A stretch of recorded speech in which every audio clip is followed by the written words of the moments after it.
So hey guys. Welcome back to my channel. This is part 1. What if Naruto was a son of Surzuch's Lucifer and Graphia in high school DxD? But before I start, you guys have to use 1000 Year of Death Jutsu on the like and subscribe button until they change their color. And hit the bell icon if you don't want to miss the next part. Now, let's start the story. Chapter 1. A Mysterious Magician. Naruto, I'm done with my shift, I've gotta get home, so I'll leave you to lock up, okay? A girl's voice called out to Naruto. He was working the evening shift at his local convenience store, a job he had taken up for 2 reasons.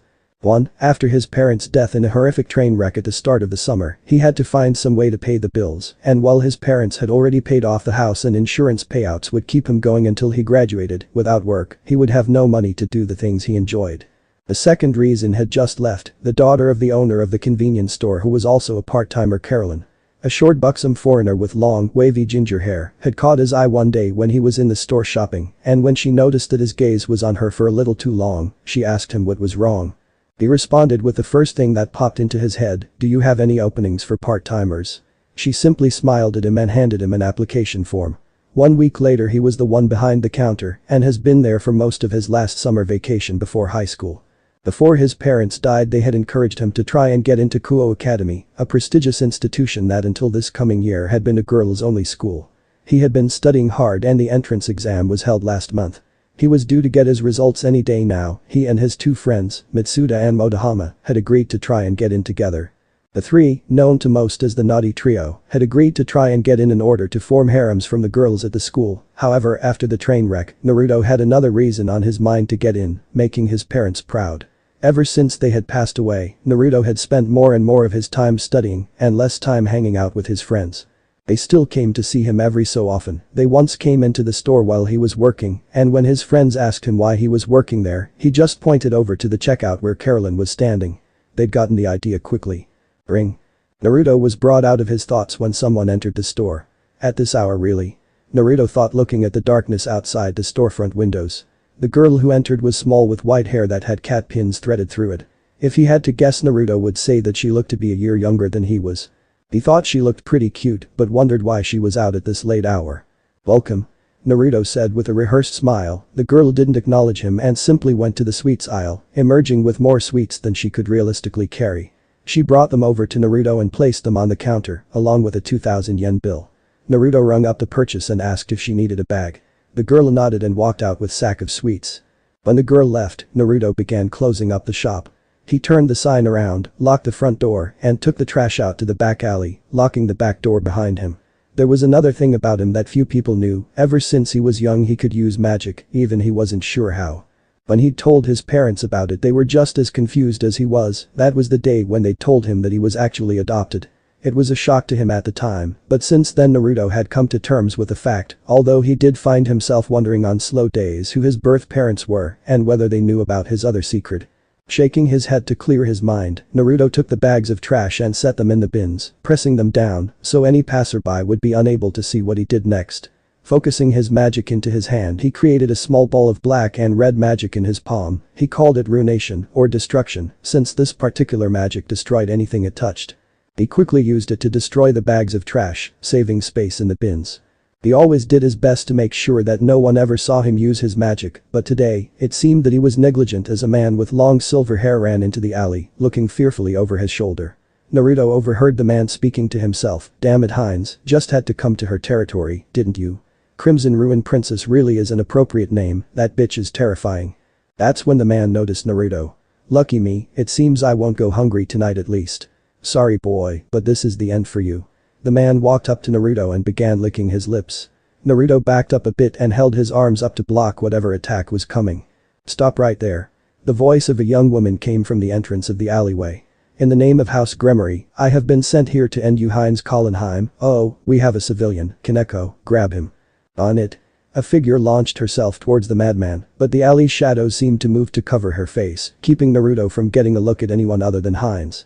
The figure knocked him to the ground with a clothesline. But then screamed out in pain when he bit her arm as she hit him.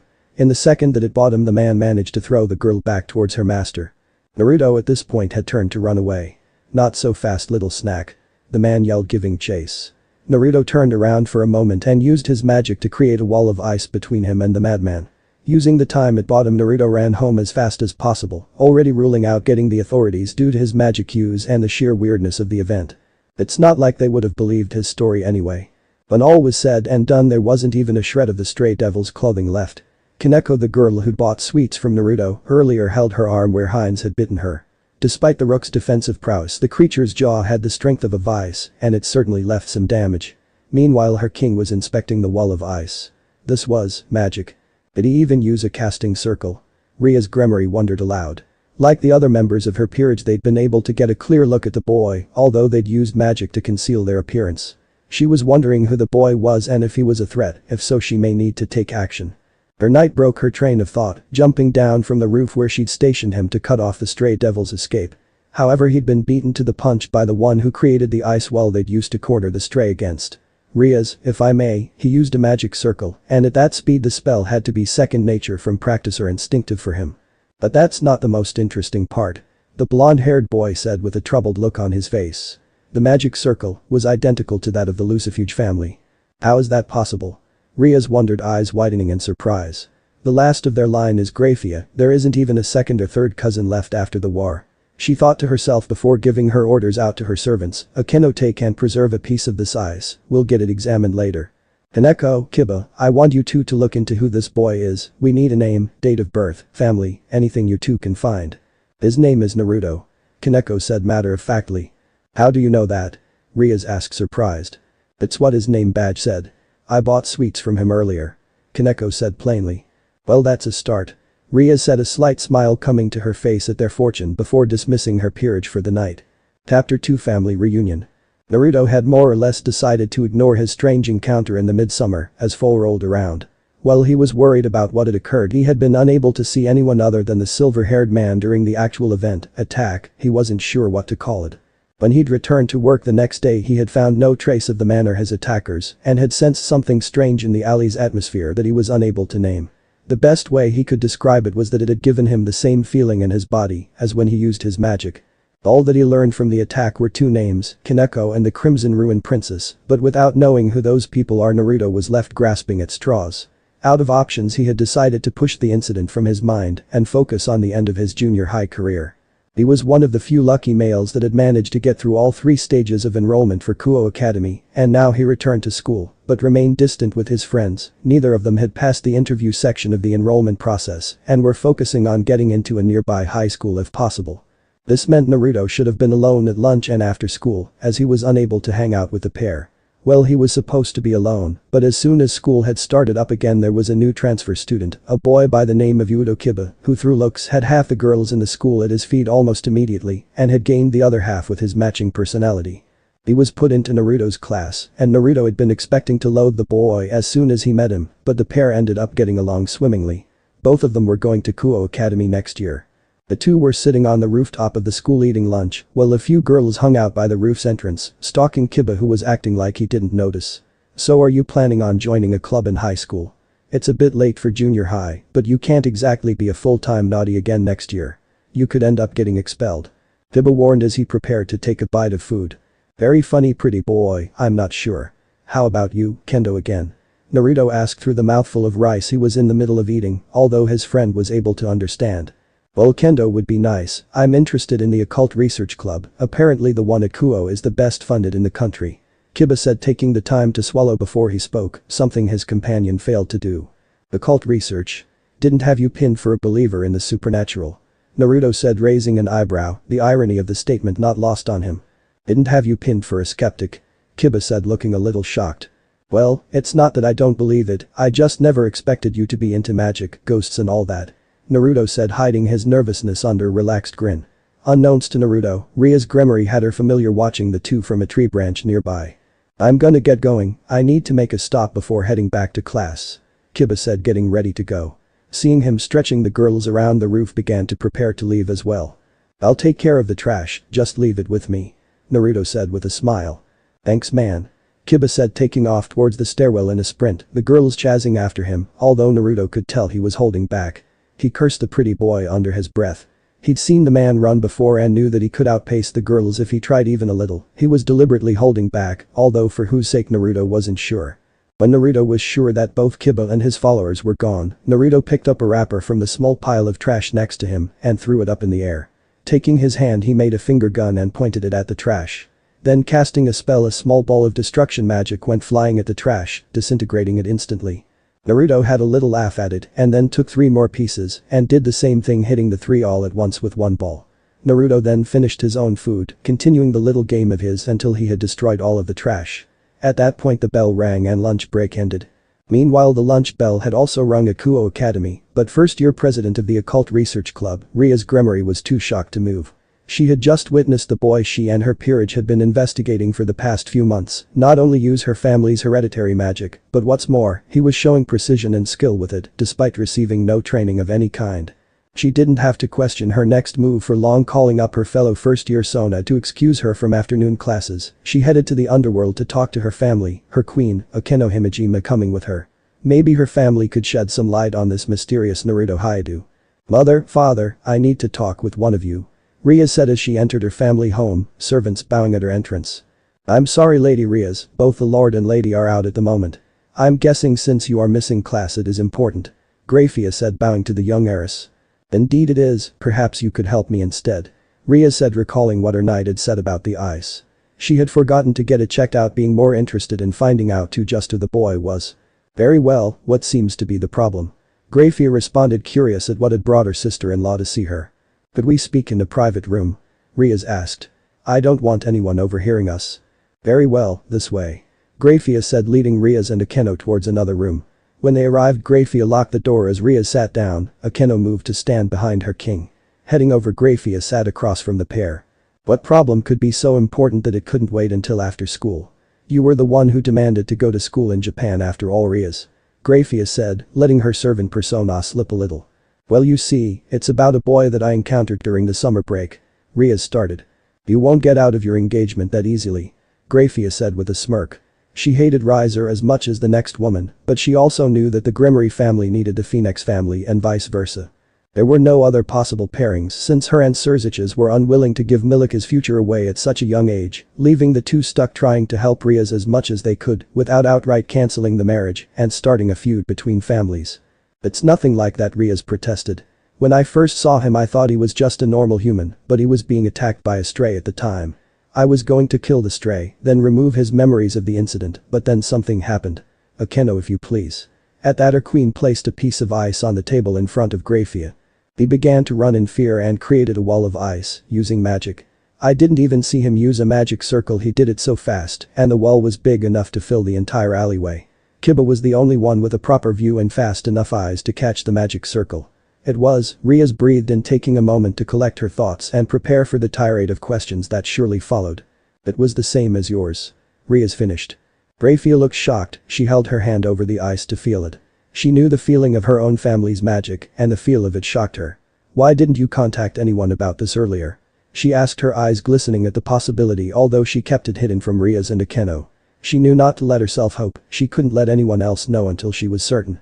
She didn't want anyone else to be disappointed in the entirely likely possibility that she was wrong, but she still let hope live inside her for even a brief moment. It had been a long time since she'd last felt it. "I wanted to do more research, see if he was from another faction, or even a magician skilled in illusions attempting to confuse us for some reason," Rias explained. "I had Kaneko follow him when he was working and out of school. I also transferred Kiba into his class to befriend him. The boy is an orphan, and not just that his parents were adoptive. I haven't gotten close enough to check and see if he is a devil for myself, but," Rias took a breath, collecting herself again. "Today I had my familiar watch him during the lunch break and I saw something amazing. This boy possesses the power of destruction, the hereditary magic of the Ball family, I would recognize it anywhere." Rias finished her report and was about to ask her questions, but was interrupted by Grafia before she could begin. "Lucius," Grafia said, a few tears sliding down her face. The last detail had solidified her vague hope into a likely possibility. "Pardon?" Rias asked calmly but a little nervous. She had never seen Grafia cry, not even once. It was unsettling. "That was the name of Milika's older brother. He was taken from us 13 years ago. I had already put him to bed and Surzich's and I were in a meeting. A rogue fallen angel broke into our home and kidnapped him. Your brother and me were distraught, half the underworld was scrambled hunting for him, even the higher-ups in the Grigori went to search for him, worried that it may lead to war if anything happened. It was Barakiel that got closest to him. Akeno flinched at the name but said nothing. He found the rogue, a grunt named Lanakiel who was desperate for another war. Barakiel took him out of the sky but was unable to find Lucius, and Lanakiel killed himself before he could be brought in for questioning. We were certain that he had died, but if what you are telling me is true, there is a chance that my baby is still alive. Graphia said, tears in the corner of her eyes as she recounted the tale. So you are saying that this boy could be my nephew? Riaz asked, a little shocked at the story. I don't want to hope, but if he has both the power of destruction and lucifuge magic, then there is a high chance that he may well be. Graphia said. Haidu Naruto, that's the name he goes by. If you want I can try and get you a chance to meet him and verify for yourself. Riaz said, standing up. Thank you. Graphia said, calming herself. And please, do not mention this to anyone else. I wouldn't want to get their hopes up before I know for certain. Understood. Riaz looked down at her watch. Class is already finished for the day. Riaz muttered as she created a magic circle to talk to her knight, knowing he would be out of class already. Hiba, I need you to get Naruto to come over to your place tonight. I don't care how you do it, sleep over, girls, porn, but do it. Kidnap him if you have to. Riaz said into the circle. Yes Prez, Kiba responded uncertainty, but Riaz ended the connection before he could ask any questions. Graphia, we can meet with him tonight, would you like to clean yourself up? Riaz asked. I shall go and change, I will meet you at your knight's abode shortly. Graphia said calmly. Despite the news she was still a maid in the Gremory household and she had to maintain her appearance. Later that day. So you said this friend of yours is a student at Kuo Academy? Naruto said as he and Kiba walked down one of the corridors in the apartment building Kiba lived at. Yep, she's very smart and popular. She's in charge of the occult research club, so that's part of the reason that I'm going to be joining it. In fact she's the entire reason I'm joining it, Kiba said thoughtfully, his words holding a deeper meaning than Naruto knew. Uo, got a crush on her or something? Naruto inquired playfully, a troublesome twinkle in his eye. Maybe I should leak the news to your fan club, that would certainly cause a reaction. He was grinning at the thought because seriously, who had a fan club dedicated to them in middle school? Shut up Dumbus, and please don't say anything inflammatory tonight, she and her family aren't the kind of people you want to be on the bad side of. Kiba warned, smacking his friend playfully over the head. Got it, I'll keep my mouth shut. Naruto said as he pantomimed zipping his lips. Kiba just rolled his eyes. Kiba unlocked the door and stepped inside. In his living room sat two women, a silver-haired lady in a white dress shirt and a gray dress skirt. Next to her was a red-haired girl in a Kuo Academy uniform. Naruto had just enough time to take in the two's appearance before a third girl entered the room from the kitchen carrying tea. She was also in a Kuo Academy uniform and had long black hair tied back in a ponytail. Ara, you must be Naruto. The black-haired woman said, looking towards the door. Naruto, this is Akeno Himejima, she's the vice president of the occult research club. Kiba said. Naruto looked at her, nice to meet you. Riaz stood up and took a look at him, finally getting a good chance to sense the power within him. He was definitely a devil, although she couldn't be sure if he knew it, especially since he'd been raised by humans. I am Riaz Gremory, it's a pleasure to meet you as well Naruto. The pleasure is mine. Naruto said, starting to struggle a little to avoid looking at her very large chest. He turned to look at the only woman who hadn't introduced herself. Graphia had been staring at him the entire time, unblinking. Her hands covered her mouth as tears ran down her face. When Naruto looked at her she found herself running over to him and throwing her arms around him in a hug. Naruto started. This is Graphia Lucifuge, she's Kiba started to say before looking at his king for guidance, unsure of what was going on.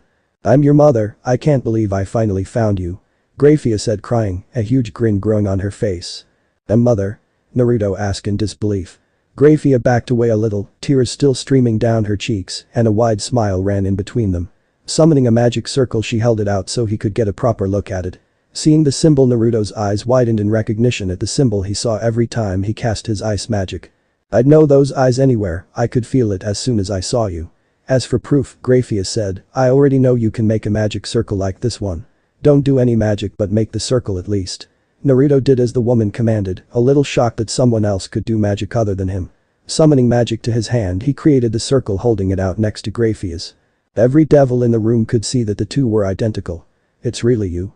I can't believe I finally found you. Graphia said, pulling her son into another hug. Naruto was shocked to say the very least. He was expecting to meet some high school girls tonight and learn about what high school would be like, not meet his biological mother. He pushed himself away from the woman, now claiming to be his mother. While the circles had shocked him, he wasn't going to just believe a stranger immediately. He needed something that only his real parents would know, something he'd never told anybody, then it clicked. His other secret. Something he'd found out as a child and kept secret from even his adoptive parents out of fear. Okay, if you think I'm your son then prove it. There's something different about me. Something that other people don't have, and it's not magic. Not even my adoptive parents knew what it was. What is it? He'd expected a moment of hesitation, but Grafia only smiled wider while the girl, Riaz, let out a knowing chuckle. Would it happen to be these? Grafia asked, letting out her wings. Following her example, Riaz, Kiba and Akeno did the same. You have them too? Naruto asked, a little shocked. Seeing them, he let out his own pair too. He was shocked, he'd finally found others who knew what he was. Who he was. They were his family. He began to get mad, they were his family. If you're my mother, then how come you didn't raise me? How come I was found in a puddle of freezing water in the middle of a stormy night by a couple of humans? Why is it now, when I'm finally getting used to coming home to an empty house, that you show up? Naruto yelled angrily. He didn't know it, but he was crying, trying to figure out why he'd been cast away and abandoned. Was there something wrong with him? Did they not want him? If they didn't, then why now did they come to claim him? You were stolen from us. I looked everywhere I could to find you. All of us did, but there was no trace of you. We spent 7 years searching, scouring every part of the world, following every tip, every lead. We moved heaven and hell to look for you, and we searched in both while we were at it, but there was nothing. It was like you'd vanished off the face of the earth. Eventually, we had to stop searching, but we never stopped hoping, dreaming that you were okay. Grafia pleaded with tears in her eyes at the look her son was giving her. The amount of pain she saw there physically hurt her heart. This is all too much, the magic, you being my mother, me being kidnapped. Just let me think for a minute. Naruto said, collapsing onto the couch. Let's just talk this out for a bit. Grafia hesitantly sat down next to him, unsure whether it would be appropriate to reach for him or not. Riaz, you can go ahead and tell your brother. And thank you, you have no idea how much this means to me. Grafia said, turning to her sister-in-law. I'll go and get my brother then, and hey, I get a new nephew to spoil out of it. It's not all bad for me. Riaz said, making a magic circle on the floor. Kiba, Akeno, come with me, we'll give them a chance to talk alone for a bit. Riaz said as she and her two servants took off. I can't believe any of this is really happening. Naruto said. I have so many questions. Well, I'll try to answer as many of them as possible. Is it alright if I call you Naruto? Grafia said, struggling to use his human name. It's fine. That's what all my friends call me, and you are my mother. He still hesitated saying it, but I want to know, what was the name you gave me? The name we gave you was Lucius Lucifuge Gremory. Grafia said. Your father, my husband, Surziches, will be joining us soon. Hopefully, once he is here I can explain your family name a bit better. Well, how about we get to the elephant in the room? Why is it that we can do magic? Naruto asked, putting a hand behind his head nervously. You might not want to hear this, but Grafia paused for a second. We aren't exactly human. Naruto took it better than she expected, rolling his eyes. Obviously, we have freaking wings. But what are we? We're devils. There's a lot more to it than that, but the short version is we are the kinds of devils that they talk about in the Bible. Grafia clarified, a grin still on her face. At least her son was coping well enough to be sarcastic with her. That explains why it hurt every time I was dragged to a church as a kid. Naruto noted, shocking Grafia. Who dragged you into a church? Grafia yelled was a little furiously. If he was taken to a church, then someone there could have recognized him as a devil, he could have been killed. Well, there was this girl. Naruto said, his face blushing a bit. We were good friends when we were younger, but she had to move away a couple of years ago. Anyway, Grafia coughed to get back on topic. I've been told that your adoptive parents are already, you know. Yeah, they died earlier this year. It was a train wreck, there were a lot of people killed, guess they were just unlucky. Naruto said, his face turning downtrodden. Were they good people? Grafia asked hesitantly. The best. Naruto said, a light smile on his face, but sadness behind his eyes. It was at that point that another magic circle appeared on the floor. This time a man with red hair entered the apartment, his eyes darting around wildly. He noticed Grafia and Naruto running over. He wrapped both of them in a hug. I can't believe it's really you, she found you. The man said, letting go to study Naruto at arm's length, his eyes darting around wildly as he took in every detail. Naruto, this is your father, Surziches Lucifer, he is one of the 4 Satans currently ruling the underworld. Grafia said calmly. I'm gonna need a history lesson on this soon. Naruto said, sitting back down, his head hurting slightly at all the revelations he was experiencing in one night. We can get it sorted out later. Surziches said, sitting down next to Grafia. He ran his hand through his hair nervously, a habit Naruto and him unknowingly shared. Sorry, I just can't really believe it. After all this time you were right under our noses. It would be funny if it wasn't so sad. Under your noses? Naruto asked. You know Kuo Academy, well I along with my mother are on the school board, so we are in this town quite a bit. Not to mention Riaz and Sona attend the school here, so it's kind of impressive you managed to avoid us this long. Surzicha said laughing a little. If we didn't find you this year then we would almost certainly have found you next year when you started attending. So what are we going to do now? Grafia asked her husband. Well we can't exactly kidnap Naruto, but now that we have finally found him we aren't just going to leave him alone again. Surzicha said. The conversation between the three went well into the night and covered a variety of topics. From what they were going to do next as well as what Naruto had been up to. It was decided that Naruto would continue his life as normal for the most part. He would take the Lucifuge and Gremory names and move Haidu to his middle name, honoring the memory of his adoptive parents. Grafia agreed that he would need a considerable amount of training and education, and since he was already due to start at Kuo Academy, it was decided that Grafia would tutor him on the history of devils, the proper way to act as a high-class devil, society, and similar necessary things during the evening. Naruto would continue to live in the Haidu home, although Surzicha's promised to renovate it for him in the near future, but would need to meet with the rest of his family sometime soon. Naruto also noted that his finances would be handled by the Gremory family, and with his mother tutoring him, he would need to leave his job at the convenience store. He would miss Carolyn, but with everything going on now he didn't have a lot of brain power left to think of an excuse to give her, so he put off saying anything and just didn't show up again. Chapter 3 Movies and Love Stories. Waking up the day after he met his parents, Naruto was worried that it might have been a dream. He checked his phone and saw the picture that he'd taken the night before staring back at him. Everything was real. He was a devil. He wasn't abandoned, he was kidnapped and most importantly, he had a family again. That last part was super important. Not being human was a shocker, but he'd known something was off ever since he'd first realized he'd had wings. He was still adjusting although it explained a lot as well, he was always a lot stronger than he looked, he was never really tired at night and could even see in the dark. Heck he got a headache every time he went near a temple or church, and the first time he'd said a prayer to the man upstairs was the last one. He went downstairs to the kitchen and fixed himself some breakfast. It was a weekend so he had the day off. Apparently he was going to be brought to meet with the rest of the family later today. Once Grafia showed up, Naruto greeted her with a hug which caused her to lose her composure for a moment before she launched into her lecture on how to act today. First of all, no wandering eyes, everyone you meet today is family. Second, let us do most of the talking. Finally, don't be afraid to ask questions, you are just being brought into the supernatural world, so ask away. Yes, Mom, Naruto said, still struggling with the word although he was trying. But now let's look over what you'll wear today. Ishu ended up in smart casual clothes. A simple red t-shirt with black jeans. Grafia created a magic circle in motion for Naruto to join her. The two teleported to the Gremory mansion and were met by Surzichas in the main hall. Noticeably absent were the servants who Surzichas had dismissed before their arrival. Hello, father. Naruto said tentatively. Surzichas was very well dressed in what appeared to be some kind of robe, he wouldn't have looked out of place as a final boss in a Vidigam, Naruto thought. Hello Naruto, how are you feeling? Surzichas asked. Their conversation was strained at best, neither was quite sure how to act around the other. Suddenly being told that he had a family again was still messing with Naruto's head, while Surzichas on the other hand had no idea what kind of person Naruto was, although he was looking forward to getting to know him. Terrified. Naruto admitted. Don't worry, you'll do fine. Surzichas assured his son, resting a comforting hand on his shoulder. Now come on, let's not keep your grandparents waiting. Entering the dining room, Naruto stood tentatively behind his parents, hidden from sight although he could see fine. He saw at the table two young-looking women, a mature-looking man and a young boy. The boy looked like Naruto did when he was younger, except he had red hair like Surzichas. Naruto recognized the red-haired woman as Riaz, Kiba's master, and his aunt. Which left him to assume that the last two were his grandparents. The man had the family's signature red hair, whereas his grandmother seemed to be where Naruto got his brown hair from. Oh Surzichas, Grafia, what a surprise, we haven't had you two visit together for so long. The older woman said, a smile on her face. Tell me, is it for work or pleasure? Her face looking almost disappointed that they might answer with the former. A bit of both actually.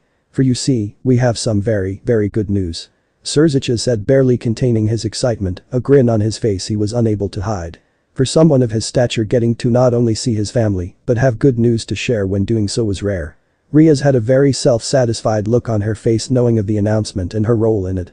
And judging by your sister's face, I assume she knows about it already. The older man said, a cheerful twinkle in his eye. Only because she was the one that found out first. She was the one that told me and Grafia about him.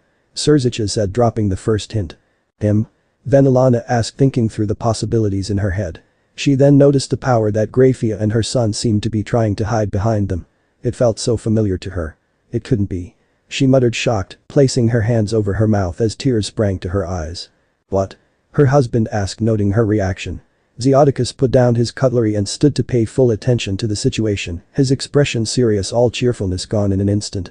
Yes, a while ago a particularly interesting person showed up when we were dealing with a stray devil. A devil pure-blooded that could control the power of destruction and cast high-tier ice magic.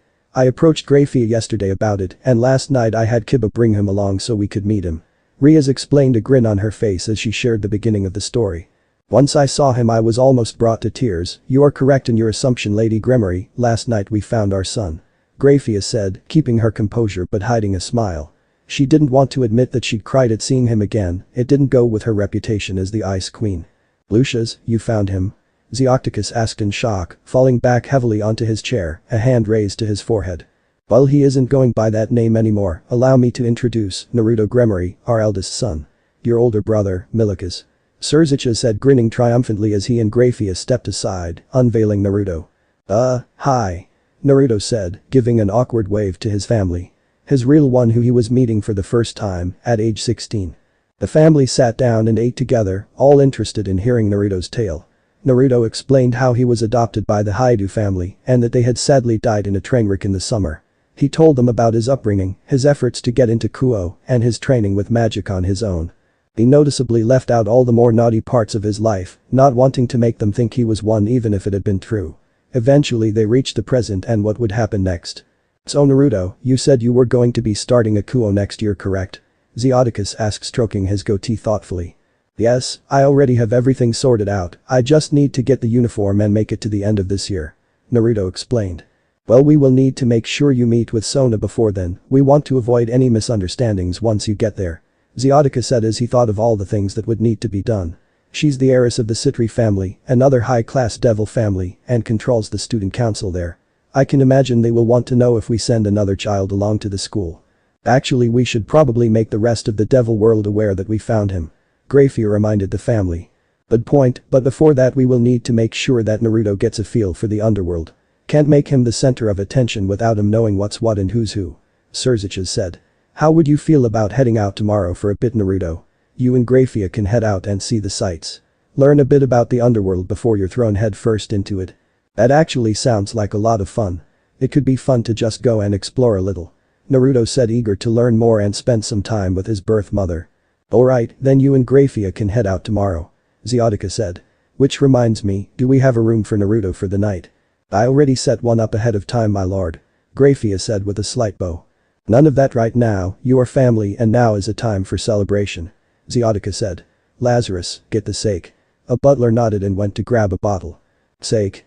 Naruto asked quietly. Riaz, who was sitting on his right, leaned over and whispered, most of the family are really into Japanese culture, Dad particularly likes the drinks.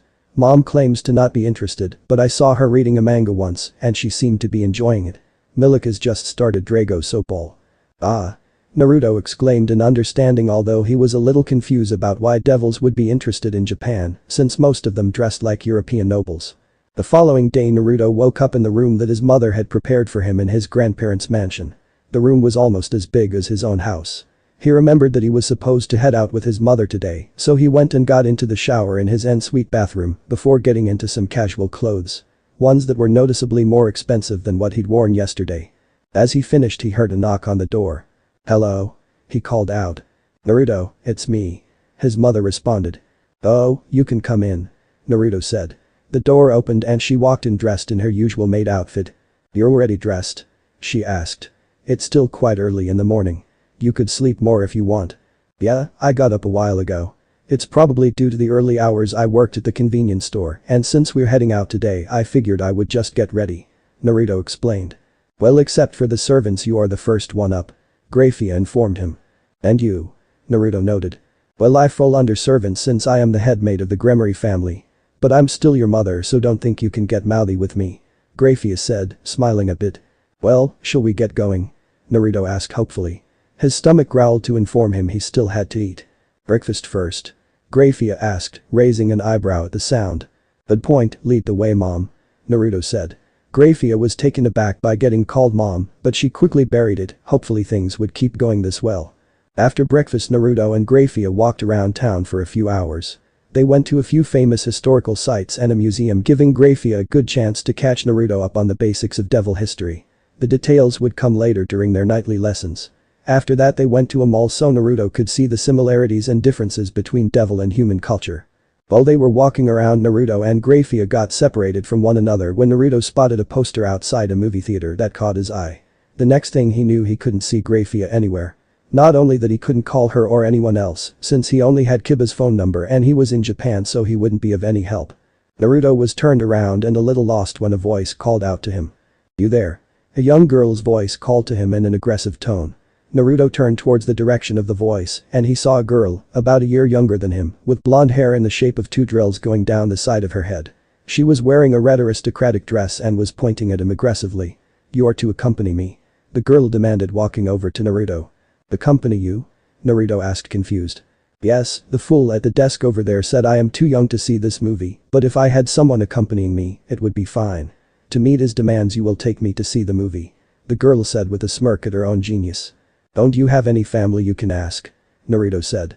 They are all very busy right now, so I need to see it myself," the girl said with a huff. "Well, what's the movie about?" Naruto asked, unsure. He would rather kill himself than go to some pony flick with a princess who makes friends with all the birds through the course of a music number, and judging by the one he was asking, that looked like the kind of thing she'd be into. "You haven't heard of it yet?" the girl asked, clearly shocked. "No. It's the third time they made this story into a movie. It's based on the true story of Surzich's Lucifer and Grafia Lucifuge and how they first fell in love," the girl explained. "Seriously?" Naruto asked in disbelief, a grin growing at the thought. "You've never heard of it? It's the most popular love story in the underworld," the girl said, holding her hands prayer style while a love-struck look appeared in her eyes. "Well, I've got to see it now," Naruto said with a grin before remembering. "But I don't have any money." "Then how about this, I buy you a ticket and you come see it with me so we can both watch it," the girl offered. "That would be awesome. I'm Naruto, by the way," he said, extending a hand towards the girl, careful to avoid saying his last name. "Well then, Naruto-san, I am Ravel Phoenix." The girl, now called Ravel, shook it. After paying, the two entered the theater. As the two were watching the movie, Naruto watched in awe at the magic used to make the actors look identical to their real-life counterparts. "So it's all come down to this, Grafia-chan," Surzicha said as the two got into battle positions in a destroyed city. "Indeed, Gremory, I must say you have proven to be quite tenacious. No other devil has faced me this many times and lived to tell the tale," Grafia said as she began creating a magic circle. The two began casting spell after spell as ice spears launched endlessly at Surzich's, who used his power of destruction to decimate them before they could reach him. "You know, we don't need to fight like this," Surzich's offered, a troublemaker grin similar to Naruto's on his face. "Of course we do, traitor," Grafia said, doubling the number of spells she was casting. "You could always just lose and become my wife instead," Surzich's countered with a smirk, causing his opponent to blush and falter for a moment. Seeing the opening, Surzich's rushed forward and stole a kiss, which the pair sank into as the battle raged in the background. Naruto had to give his father props for both his choice in women as well as the sheer size of his family jewels to be able to do such a thing. Naruto fervently hoped he had inherited his father's abilities. The final scenes consisted of the two working together in order to finish off the old Satan faction and their eventual wedding. After that, the credits began to roll. Naruto looked to his side and guessed from Ravel's grin that she had clearly loved the movie. "So I'm guessing you enjoyed yourself?" Naruto asked as they walked down the aisle. "It was good, but the final fight was better in the original," Ravel said, breaking the movie down for him. "They even stole the line verbatim." "I'll need to watch it sometime," Naruto noted before holding the door for her. "Come on, you ready to leave?" Once the two left the movie theater, it was around dinner time and Naruto decided he should probably look for his mother. He took out his phone but remembered that the only devil whose number he had wouldn't be useful in the current situation. Fortunately, the crowd had died down a bit, so he tried to look for his mom. "What are you doing with my sister?" a loud and angry voice called from behind Naruto. He turned and saw a tall man with blonde hair storming over to him. The loud voice drew attention to them as most onlookers turned to see what was causing the commotion. "Ani-sama, what are you doing here?" Ravel asked. "Looking for you. Mom and Dad said you went out," the man said, grabbing the front of Naruto's shirt. "Who is this worm? Did he lay a hand on you?" "I'm Naruto." Naruto attempted to introduce himself when suddenly a massive flaming orb was thrust in his face. "I didn't ask you, worm," the man said when all of a sudden a freezing chill came over them both. The flame died as the man turned towards the origin of the chill. "There you are, Naruto." A relieved but angry voice came from nearby. The three devils turned and saw Graphia walking over looking displeased, the crowd parting for her like the Red Sea to Moses. The woman had a cheerful grin on her face, although all three devils could see that it didn't reach her eyes. Simultaneously 3 gulps could be heard. "Graphia-san, to what do I owe the pleasure?" The man asked, his voice respectfully calm as he shivered slightly. "Riser Phoenix, I would ask you to unhand my son." Graphia said, her smile still plastered on her face. Riser complied though he looked shocked at the news. "Your son?" Ravel said, shocked as she looked between Graphia and Naruto, the later of whom was grinning sheepishly as he rubbed the back of his head. "Indeed, Naruto Lucifuge Gremory, myself and Surzich's eldest son." Graphia explained, "Now then, Naruto, it's time we got back, don't you agree?"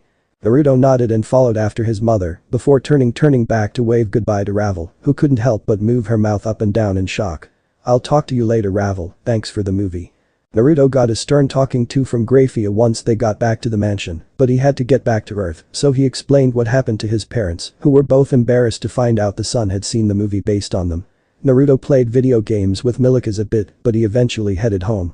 Some good did come from the confrontation though. Naruto and Ravel became quick friends. They met up so he could watch her copy of the original and first remake of the movie. After that the two kept meeting to watch other movies, mostly romances since that was what Ravel enjoyed the most. Naruto kept watching because he enjoyed hanging out with Ravel, and he was learning a lot about devils from watching the movies. Chapter 4 Astray and a Night. When Naruto returned to school after reuniting with his family, things changed almost immediately. Within a week they had been able to change his name and officially register him as their son. He supposed the devils had more connections than he had first assumed. More than a few people asked him about the sudden name change, but he simply said that he had met his birth family and that they had been looking for him for years. A few people started rumors that he was doing it for attention, but they were quickly snuffed out by none other than Kiba. Some girls were talking about it and Kiba mentioned that he'd been there when Naruto met his mother. After hearing it from the school prince, the girls were all down with the change. Naruto also decided that with a new name would come a new him, so he rounded up all of his old erotic magazines and began to burn them, but not before looking through them one last time. He also took the time to read any books he could find that related to the supernatural. While some of it was obviously made up, he was able to learn quite a bit. His lessons on Devil Society in the evenings with Graphia went by faster than he expected, but there was one part in particular that stuck out to him. So high-class devil males will sometimes take multiple wives in order to ensure heirs. Naruto asked his mother, a little shocked. "Yes, though your father and grandfather only love one woman, some will take multiple in order to ensure heirs. While others will just simply claim women as their own in order to build a harem. One example is Riser Phoenix, Ravel's elder brother. His peerage is filled with 14 women, all of whom are bound to follow his will no matter what. This man is Ria's fiancé, unfortunately." Graphia said, a look of distaste on her face she failed to hide. "If he's so bad, then why is she marrying him?" Naruto asked blankly. The Gremory family and the Phoenix families seek to bring their families closer together, and an engagement between two of their children is the best option. Unfortunately, Riser's brother has no interest in taking a second wife, and me and your father refuse to have either you or Milikas be married to someone you don't love. We also don't want to force poor little Ravel into marrying someone she doesn't love, even if we know for a fact you and Milikas are far better than Riser. Isn't there some way that she can get out of it?" Naruto asked, looking deep in thought. "Well, the contract does state that if she or a champion of her choice can beat Riser or a champion of his choice in a rating game, then she can dissolve the engagement, but Riser is extremely powerful, so the chances of that happening are near zero," Graphia said, looking a little dejected. A week before he started high school, Naruto was taken to have his evil pieces set up, and by the time he was walking into Kuo Academy, he was officially a high-class devil. The first thing he had to do was meet with the student council president and his aunt. "Ah, Naruto, welcome," Kiba said, opening the door for him as he entered the occult research club. "Thank you," Naruto said, taking a seat on the sofa facing Sona. "Alright, thanks for coming, let's begin our meeting. First up on the agenda is ground rules for peerage recruiting. Naruto, you have your evil pieces now, yes?" Riaz asked. Naruto nodded his confirmation. "Alright, whenever one of us finds a potential member, we need to inform the others in order to avoid disputes. Sona, if it's alright with you, I would like to give Naruto priority if there is anyone he wishes to use his queen piece on. It being the most important piece, I would like to make sure that neither of us stop him from getting his first choice for the position," Riaz said. "That sounds fair," Sona conceded. She didn't like the idea of someone sweeping in and stealing Tsubaki from her, so she accepted the rule on a moral point. Thank you very much. Are there any prospects either of you already have your eye on? Naruto asked respectfully. Glad you asked. I'm keeping an eye on a boy in your year by the name of Saji. I'll see how he acts in school and I'll have my decision in a month or so. Sona said. Understood, both Gremory said, making mental notes that he was off the table for now. I've not got my eye on anyone in particular at the moment. Ria said dejectedly. Naruto shot his aunt a sympathetic grin. Now that he knew her situation, he knew that she needed all the peerage members she could get. But she already had members, he was starting from nothing, so he thought he had the right to be a little selfish when it came to recruitment. He was a devil after all. Got it? Naruto said. Now with regards to devil work. Sona said, taking out a few sheets of paper. Rias will assist you with contracts and summons until you get a familiar. Sona put a color-coded chart down, showing how the city was divided up currently between the two kings, before laying a second down, showing how it would look in the future, when Naruto had gathered a few pieces. As for strays, both of us will take you on hunts so you can gain some experience. We take alternative shifts on hunting strays, and we will each take you on half of them, expect about one every 2 weeks or so. Once you've got enough peerage members, we'll include you in the cycle too.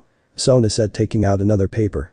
Finally, you will need to form a club in order to have your peerage be close by without drawing attention. Sona handed him a club application form. Under activities, other was already selected. You don't need to turn it in now, but once you have 2 or more servants it'll probably start to matter. Just bring it to me whenever you're ready. Alright then, I need to get going, but I'll talk to you two later. Naruto said, getting up and heading for the door. Naruto was one of the last ones to get to his classroom, meaning that he didn't get much choice when it came to his seat. There were 2 spots left, one near the window in the back of the room and one in the third row near the door. Naruto decided to head for the window seat since it was closer to where he sat in junior high and was far enough back that he would feel comfortable enough to sneak in a nap if needed. Once Naruto sat down, the last missing student, Kiba, entered. Not that it surprised Naruto much, but the second he entered he could hear almost every girl in the class collectively gasp. What did give him a bit of a surprise was the lack of reaction from the girl adjacent to him. He turned to take a quick look at her, and to his surprise, it was one of his classmates from junior high, Kaori Murayama. She was one of the few girls in junior high who he never noticed focusing on Kiba as much as the rest of the girls in their class. She and Naruto never really got along great, what with him being one of the big 3 naughties in the school, but ever since he stopped hanging around with them, she seemed less intimidating when she looked at him. A part of Naruto wanted to say hi to her, but he figured it would be pushing his luck a little, and he didn't want to start any rumors about himself on the first day. After class, Kiba and Naruto were making their way to their lockers and chatting away. So have you taken notice of anyone yet? Kiba asked. I tried doing that thing my father taught me about sensing potential sacred gears in people. I got a hit, but I'm not sure at the moment. I might ask Riaz about it, maybe she can help me come to a conclusion. Naruto responded. Not a bad idea, I'm pretty sure she would happily help you out if you aren't sure. You need to be careful with your servants, you only have 15 pieces and you only get to use them once. Kiba reminded him as they reached their lockers. Naruto opened his first and a letter dropped out. Wow, someone's. Kiba began taunting Naruto as he opened his locker. To both their shock, at least 30 letters came tumbling out. Damn, that's some impressive work, pretty boy. Naruto said, nudging a stray letter back onto the pile at the pair's feet. Well, at least I'll have an excuse for not responding to all of these. It would be in bad taste for you to ignore yours, however. Kiba said, pointing at the letter in Naruto's hand. Go on, I'll tell Prez you'll be along later to talk with her. Kiba said, picking up the letters as he left for the old clubhouse. Naruto, as per the instructions he found inside the letter, was now behind the kendo hall. He was to meet the sender after the club let out, so he assumed that whoever sent it was probably in the club. While he waited, he sat with his back to the wall, quietly playing with his ice magic, making sculptures and models. After about half an hour he gets around to making jewelry with it. He made a few pretty intricate necklaces and eventually made a ring. Marriage, huh? Naruto thought to himself as he looked the piece over. He considered himself lucky that his parents hadn't arranged a political marriage for him like Ria's. He thought back to what his mom had told him earlier. It's not uncommon for devils to have harems. I may end up having multiple wives one day. Naruto thought, a slight naughty smile on his face. Maybe he'd end up living his childhood dream one day, the same dream that made him an outcast. He only had 3 friends after he began saying that out loud: Mitsuda, Motohama and… As Naruto's thoughts moved to his childhood friend, he was dragged back to reality by a shout from nearby. Looks like we caught a naughty trying to peek at the changing rooms. A pink-haired girl in her uniform was standing at the corner of the building looking at him, a training sword over her shoulders. Naruto quickly melted the ice in his hand and stood up. Hello there. Naruto said calmly, putting his hand behind his back to hide any stray ice or water while he held the other out. Don't act coy, I know you were trying to peek at us. Why else would you be here? The woman said. Two more members of the club moved behind her to back her up, much to Naruto's amusement. Wait a second, that's not it at all. I got a letter telling me to meet someone here, so I'm waiting for them to show up. Naruto explained, retracting his hand. You'll forgive me for being skeptical. The girl said, a look of doubt clear on her face. Naruto took the note out from his pocket and walked over to the girls with it outstretched. The pink-haired girl grabbed it out of his hand and opened it up, giving it a quick read. Well, it seems you're not a liar after all. But, are you sure this is real? I mean, it's the first day, what are you expecting? The pink-haired girl said, handing the note back. I'm not sure, I doubt it's a confession or something similar. As you said, it's the first day and I'm no Kiba. But someone wanted me to meet them here and that's what I plan to do. Well, then Gremory, I guess I'll see you around. The pink-haired girl said, leaving with the other two girls. Shortly after the three left, another girl rounded the opposite corner and snuck up behind Naruto. Hello there, hi Gremory. The girl behind Naruto said. He recognized her voice immediately. This was Murayama. He expected it might be her, given that they were meeting at the Kendo club room after the club ended and she was the only girl from junior high that he had met so far. Murayama, hey, were you the one who sent the letter? Naruto asked calmly, turning around to face the brunette. Yes, I was actually, I wanted to know. Murayama was starting to look down a little and she had a slight blush dusting her cheeks. What made you change? Change? Naruto asked, genuinely confused by what she meant. The name, stopping your naughty behavior, hanging out with popular people like Kiba, I hardly recognize you from before. After summer everything started changing, then suddenly one day you change your name and you seem happier than you've ever been before. Murayama said, looking away from him. Well, I stopped hanging out with Matsu and Moto because both of them were busy studying and since they weren't going to come here, I started hanging out with Kiba since he was also gonna go here with me. I would have asked to get to know you or some of the other girls better, but I figured that with my reputation from the previous years, it would be better to talk with a guy instead. Naruto explained with his hand behind his head sheepishly. As for the name change, Kiba was introducing me to some of his friends who would be in the year above us at Kuo, the two in charge of the occult research club, and when I got there they had another woman there, my biological mother. When she saw me she was convinced that I was actually her kidnapped son, and we ended up doing a test to confirm it. After that I met with the rest of my family.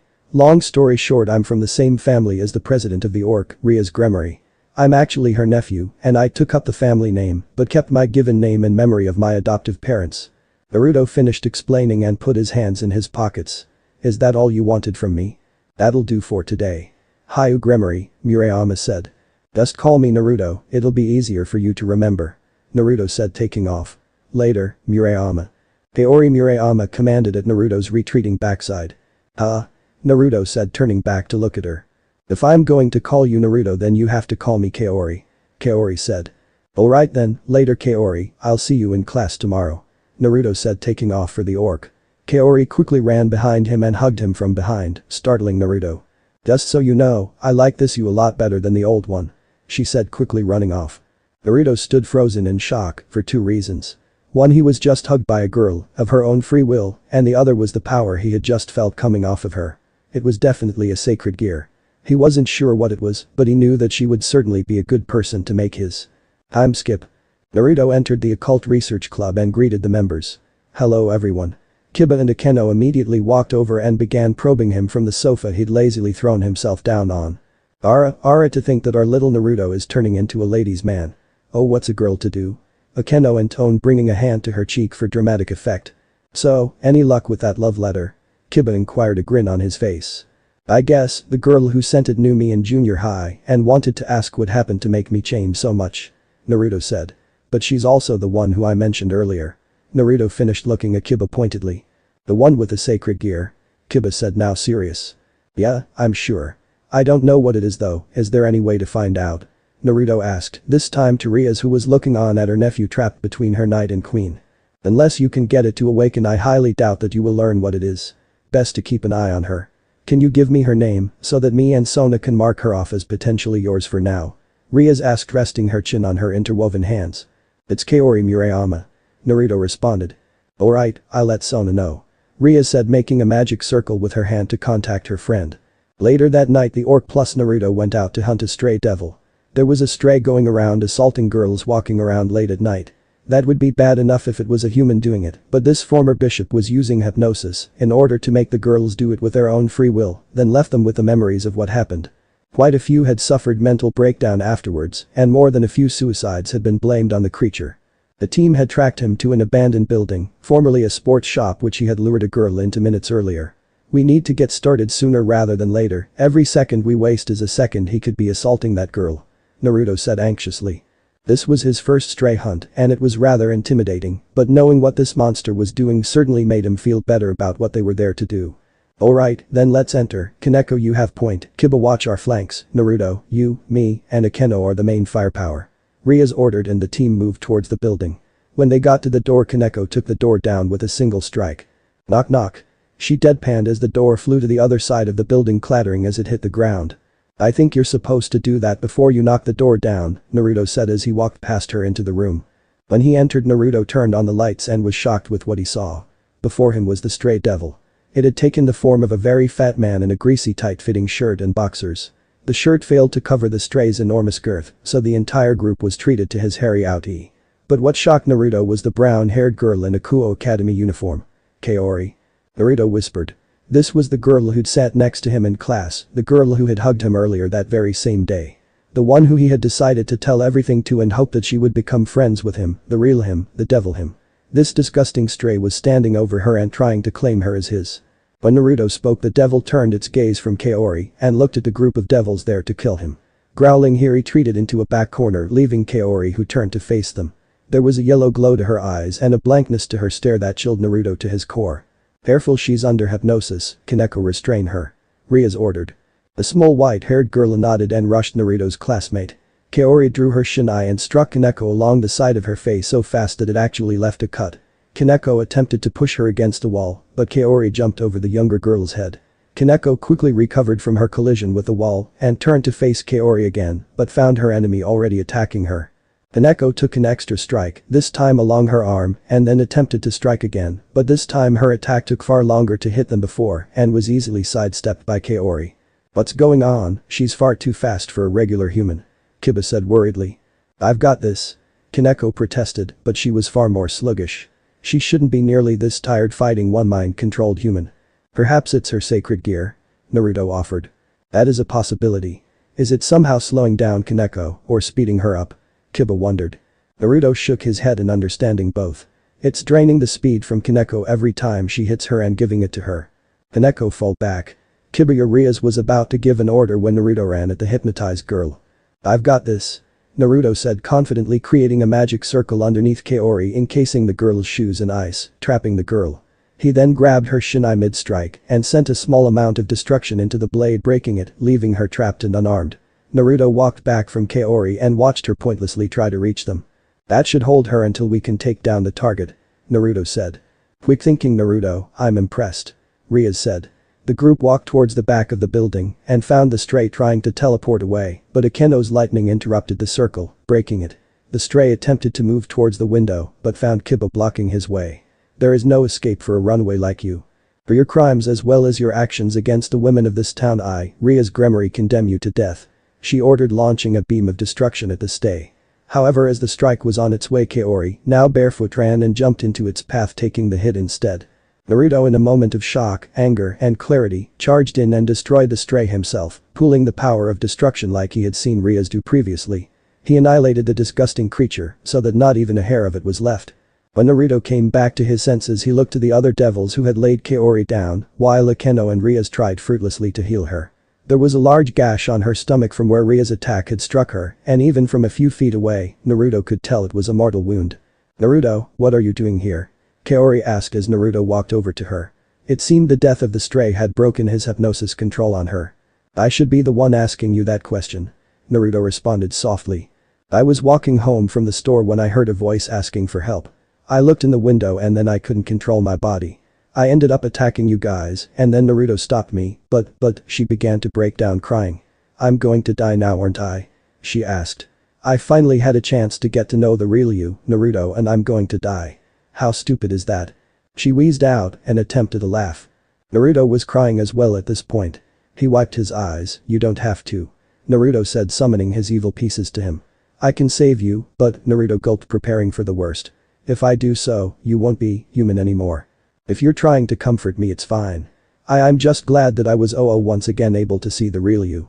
The boy I fell in love. Kaori whispered her last words to softly for anyone to hear as she passed away in Naruto's arms. Flashback first day of middle school. Kaori Murayama was running late.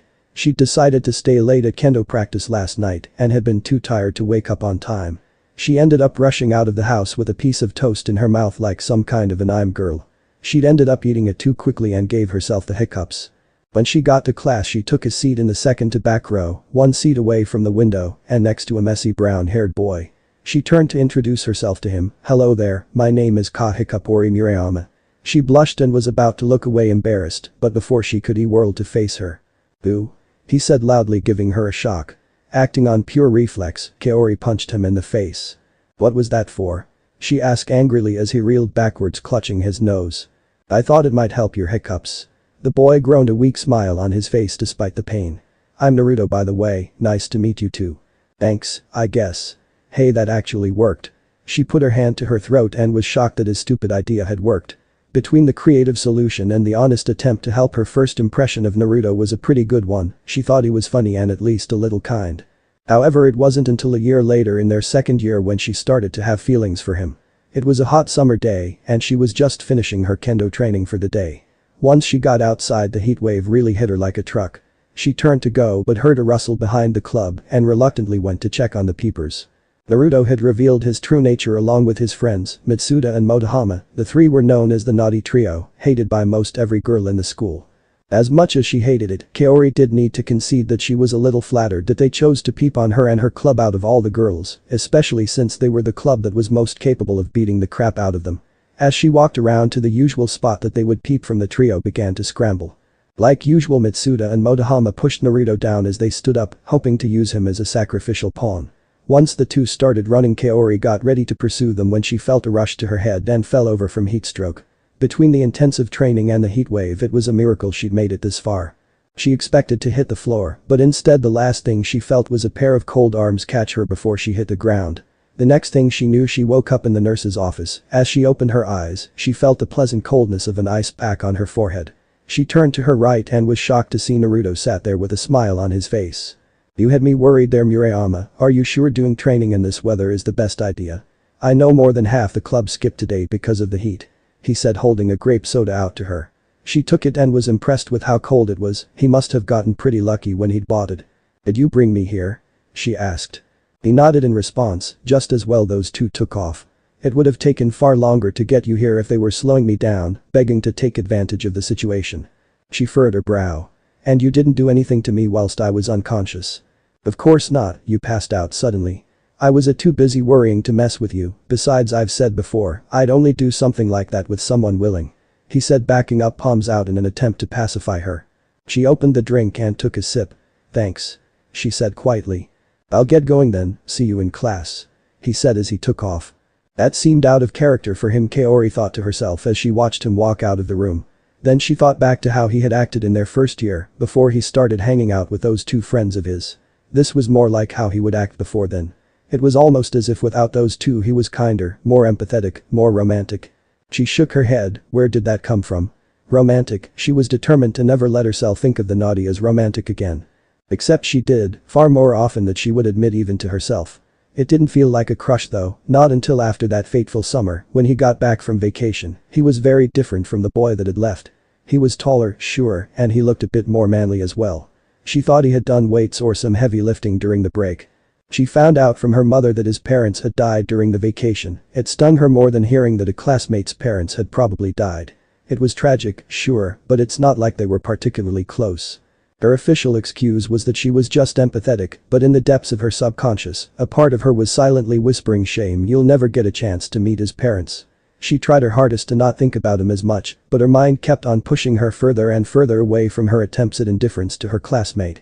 He stopped peeping with his friends. It was then that she decided finally to repair the peephole that they had been using for years to protect the first years.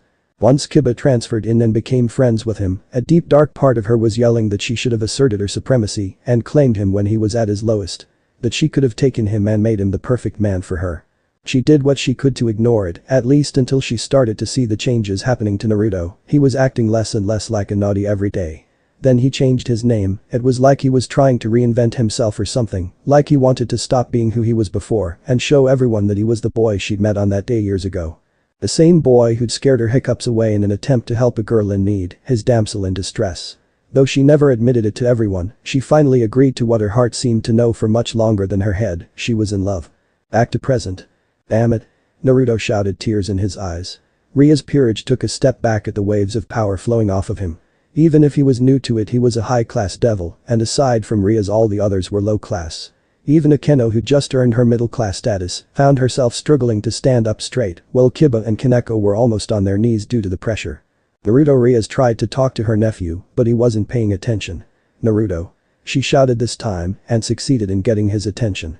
Her knees almost buckled as the pressure was turned towards her. I get that this might not be how you wanted to do things, but the pieces will still work.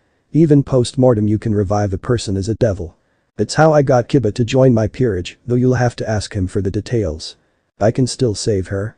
Naruto asked, disbelief in his voice. The power around him lowered as he calmed down, leaving the others out of breath. Yes, just take one of your pieces, since she's a swordswoman, perhaps a knight piece. Ria suggested, leading him on. It was his first time, and as an experienced woman it was her responsibility to guide him through the process. Naruto took out the blood-red chess piece and placed it on his classmate's chest and began chanting, still holding her in his arms. I, Naruto Gremory, stand before you. This soul you claim is not yet yours to take. Kaori Murayama is to be my knight, the one who acts as my sword and shield. Now shatter the chains of death and give her back to me. When he finished, the knight slowly sank into her chest. Then a moment later Kaori opened her eyes and looked up at Naruto. You aren't getting away that easily. Naruto said, a grin on his face as he used the back of his hand to wipe tears from his eyes. Good. Was all she said in response before falling asleep in his arms. Apparently dying and being brought back to life really took it out of you. Chapter 5, Being a Devil. Kaori Murayama woke up in the morning the same time as she always did, at 5:43. This gave her 2 minutes to get to the shower, 10 minutes to shower, 5 to get dressed, followed by an hour of training before eating breakfast and heading to school. Her body clock had this down pat, so even after a night with such an intense dream, she was certain that she would be up at the right time. She opened her eyes and took in her surrounding. Then she screamed. What's wrong? Naruto said as he rushed into his spare bedroom where he'd left Kaori the night before. He could have dropped her off at her parents', but he wasn't actually sure where she lived. He did, however, use her phone to call her parents, and with some careful explanation and a bit of magical suggestion, he convinced them that she was fine and just had wanted to have an impromptu sleepover with an old friend of hers. Where am I? What am I doing here? What are you doing? She was panicking. Here she was in a bed she didn't recognize, with her crush standing in the doorway.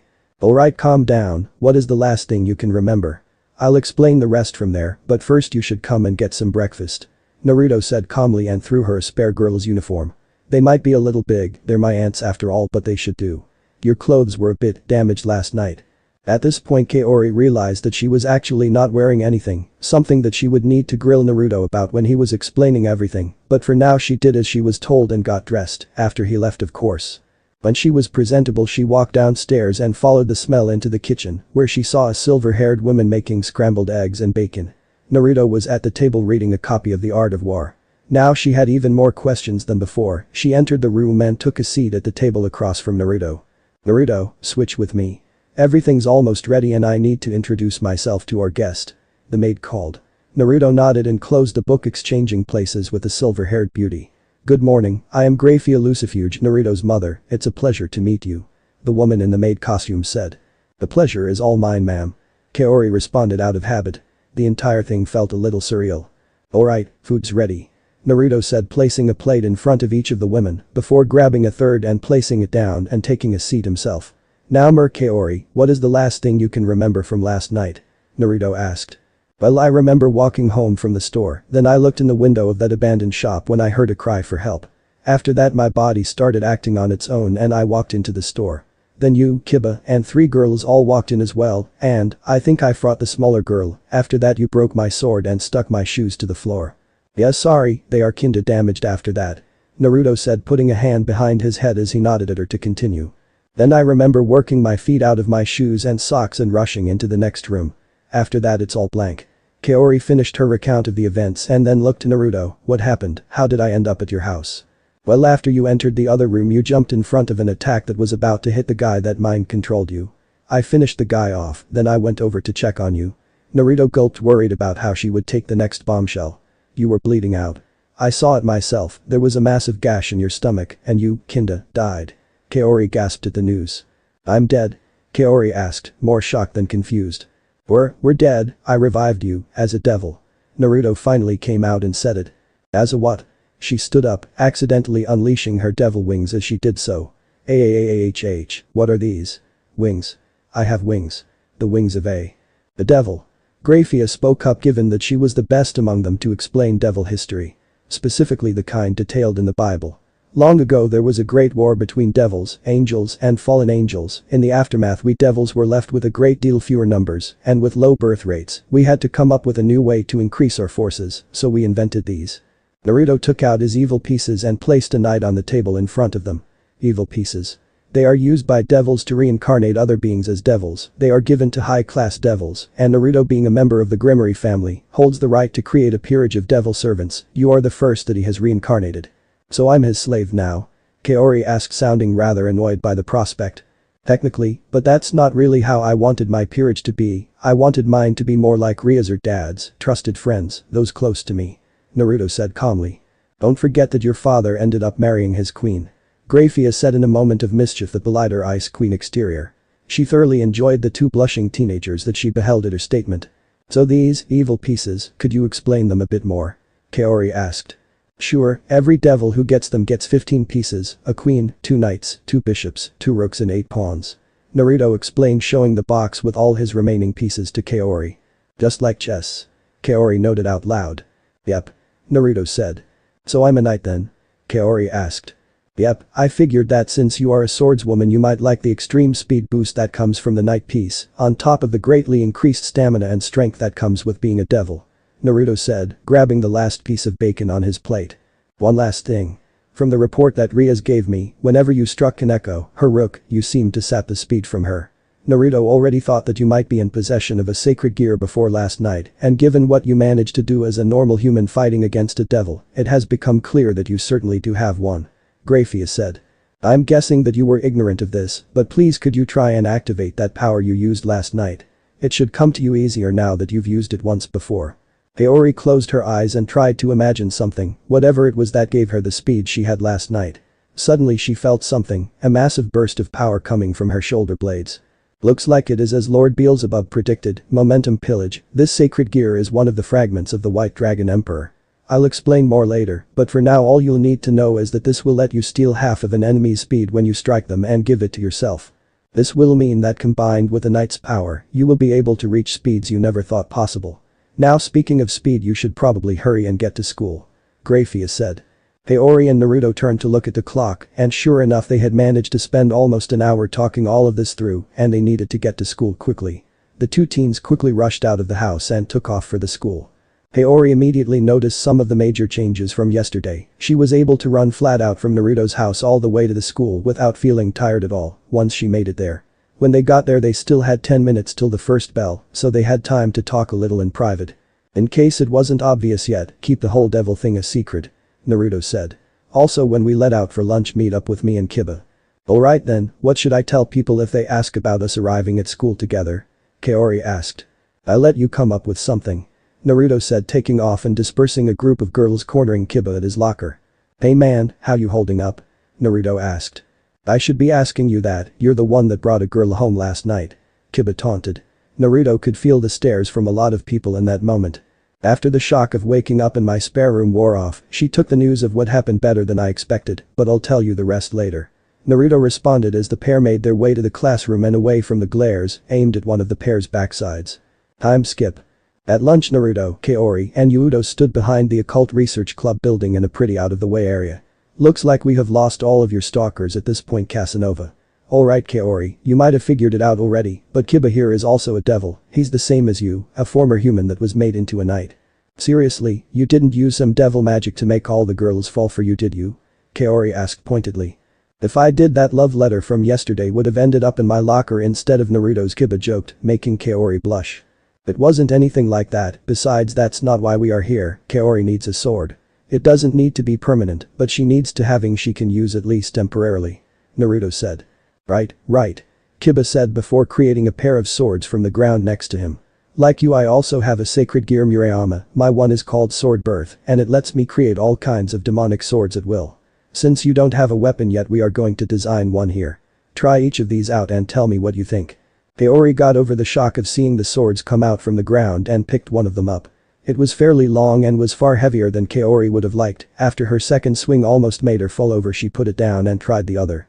This one was far shorter and was much lighter. This one is closer to being good, but it's a bit short. Alright, Kiba made 2 more swords. Kaori drew each and judged them. This one's a bit short still and the weight isn't right. She put down the first sword and drew the second, and this one's all wrong. Could you try and make one closer to the shinai the club uses? Alright, give me a second. Kiba said, trying again, this time making a single blade. Kaori plucked it from the ground and gave it a swing.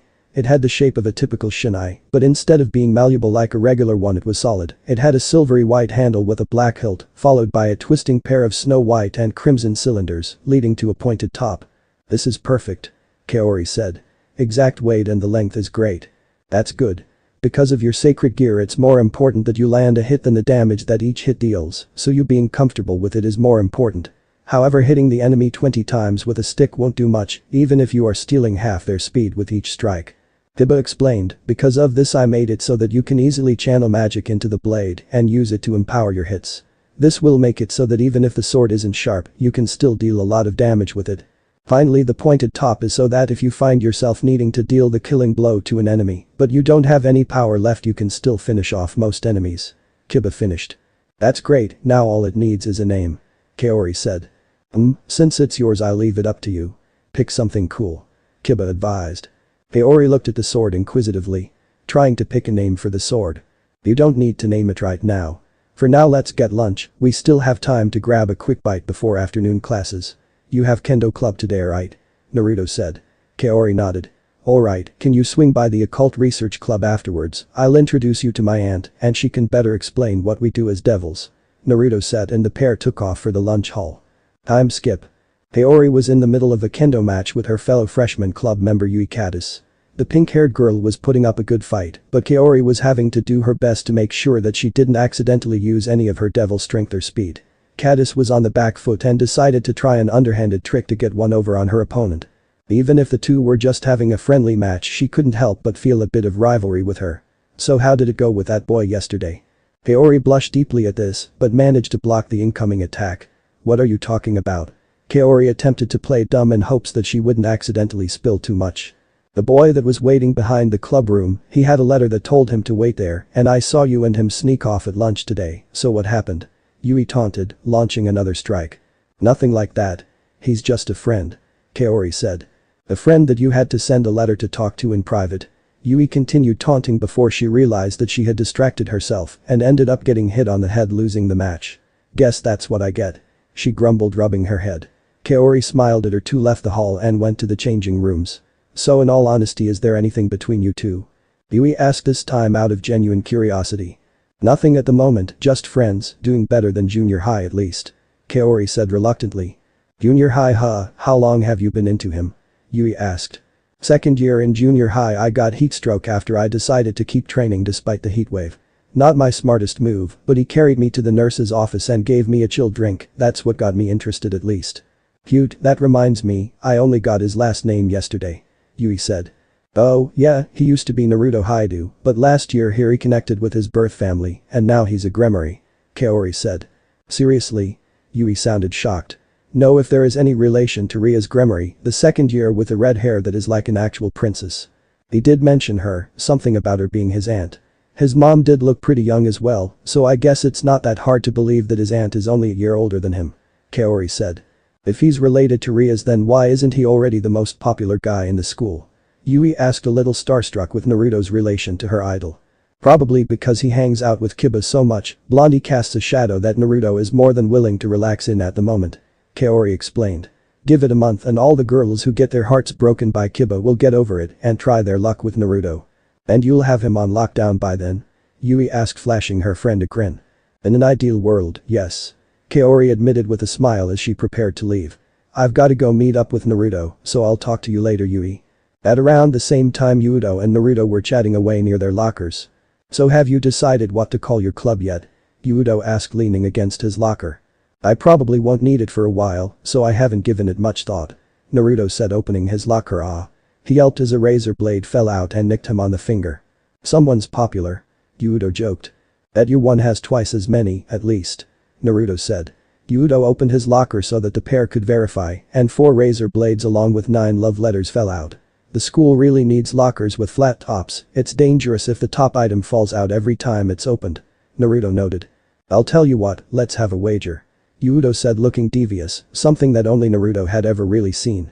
When you hang around with mostly women and always act like a gentleman, it's hard to find a time to cut loose and have some stupid boyish fun. It was one of the things that Naruto respected most in Yudo, that despite being popular with the girls and acting like a prince, he could still cut loose and act like a boy his age when he wanted to. "This sounds like a terrible idea, what do you have in mind?" Naruto asked, a grin covering his face.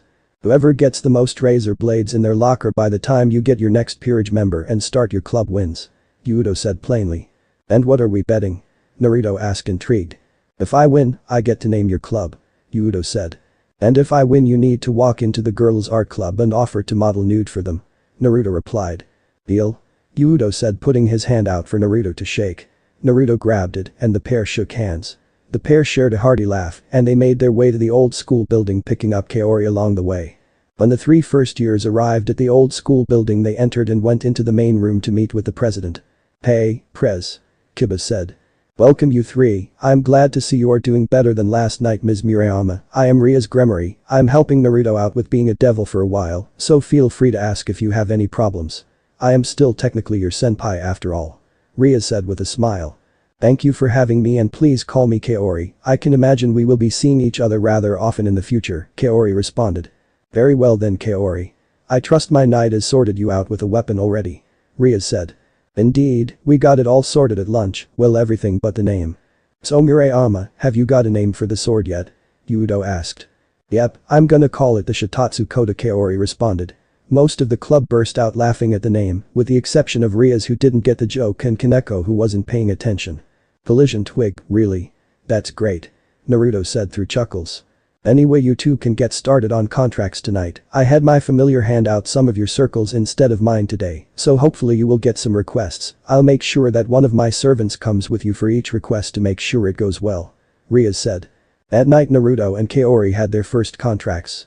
Naruto was paired up with Akeno, and Kaori was joined by Kiba. Naruto's request came from a young woman by the name of Momo. When Naruto showed up he was greeted by the pink-haired woman, who was wearing a full Kamen Rider Pinky cosplay. She wanted someone to act out scenes from the show with her, but Naruto hadn't seen the latest season. Grafia didn't take nights off his lessons, so Naruto had no time to catch up on the show, so they just ended up binging the entire season. Akeno excused herself as the 2 sat down to watch it, reminding Naruto to collect payment when he was done.